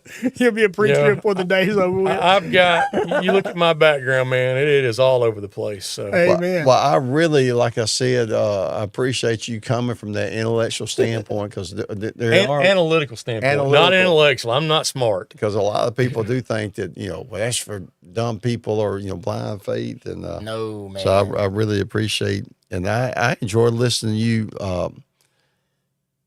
You taught us on Ruth, and that was so good. How you tied One of my favorite chapters. all that in. I know most people look at Ruth as like a romance thing, but you really It's the midrash. I mean, Ruth. They say that they think they in the infamous the shepherds that were called to Jesus' birth were probably tending in Boaz's fields. Because that's where Boaz was right there. At the Bethlehem. Redeemer. and you went through what each person represented Yeah. in Ruth, and even some that we never even talk about. We talk about Ruth and Ruth, Naomi, and Boaz. Yeah, I mean, but they're you the even brought leaders. in Yeah. all the people, even that's not named by name, and how it tied in. So, Gwen y'all- said she's gonna go back and watch the whole episode. Said that she missed the first part of it. Scott. oh, where were you, Gwen? Yeah, Gwen. And Damon, I thank Stephen every time because I grew up my whole life listening to Leonard Skinner and Curtis Lowe, and he played the dobro, and I didn't even know what that was. I've saying those words, but he brought his dobro. I still don't know what it is. Thanks. It's looks like a hubcap. Yeah. Next time I come back, I'll bring a couple of guitars. It's a guitar, looks like a big old hubcap, and he played his dobro for us. So, hey, y'all, we appreciate y'all supporting all things you. And I know Damon's always good about putting this on here about how you can give and all, and appreciate everybody that listens. And we got some good guests coming up. Jonathan Smith, we actually met him doing disaster relief, so it's going to be fun having him. And Doug Payne's coming, and Dennis Ellenberg, Wayne Husbands, Michelle Aycock, David Dillmore.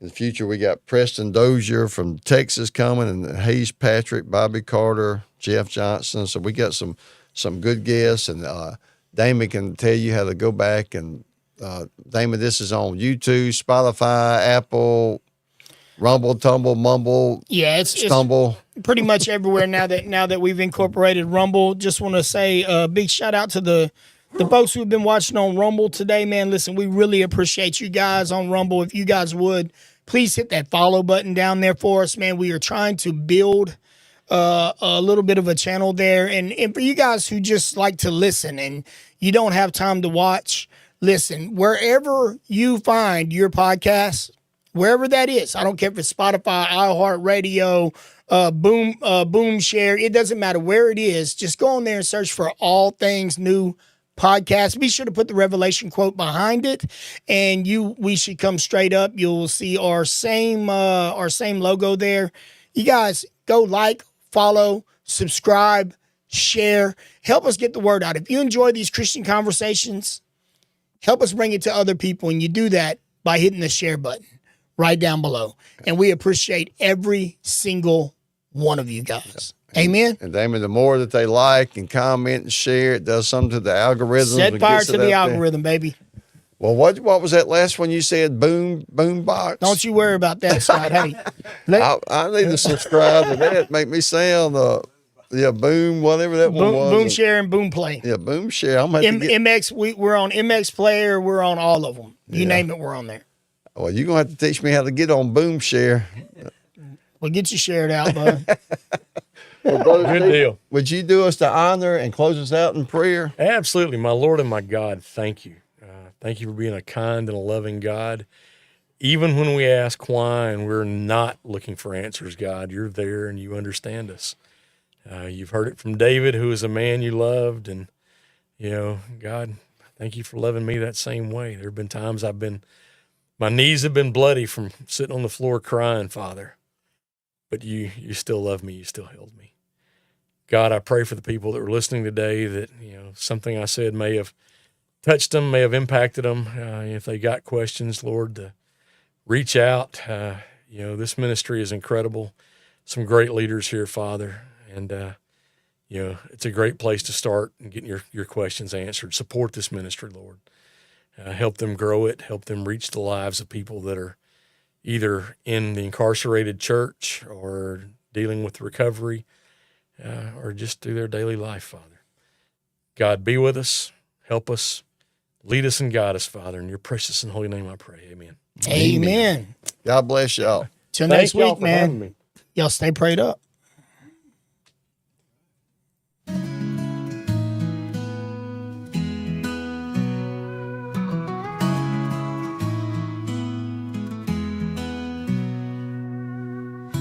Holy, holy is my God.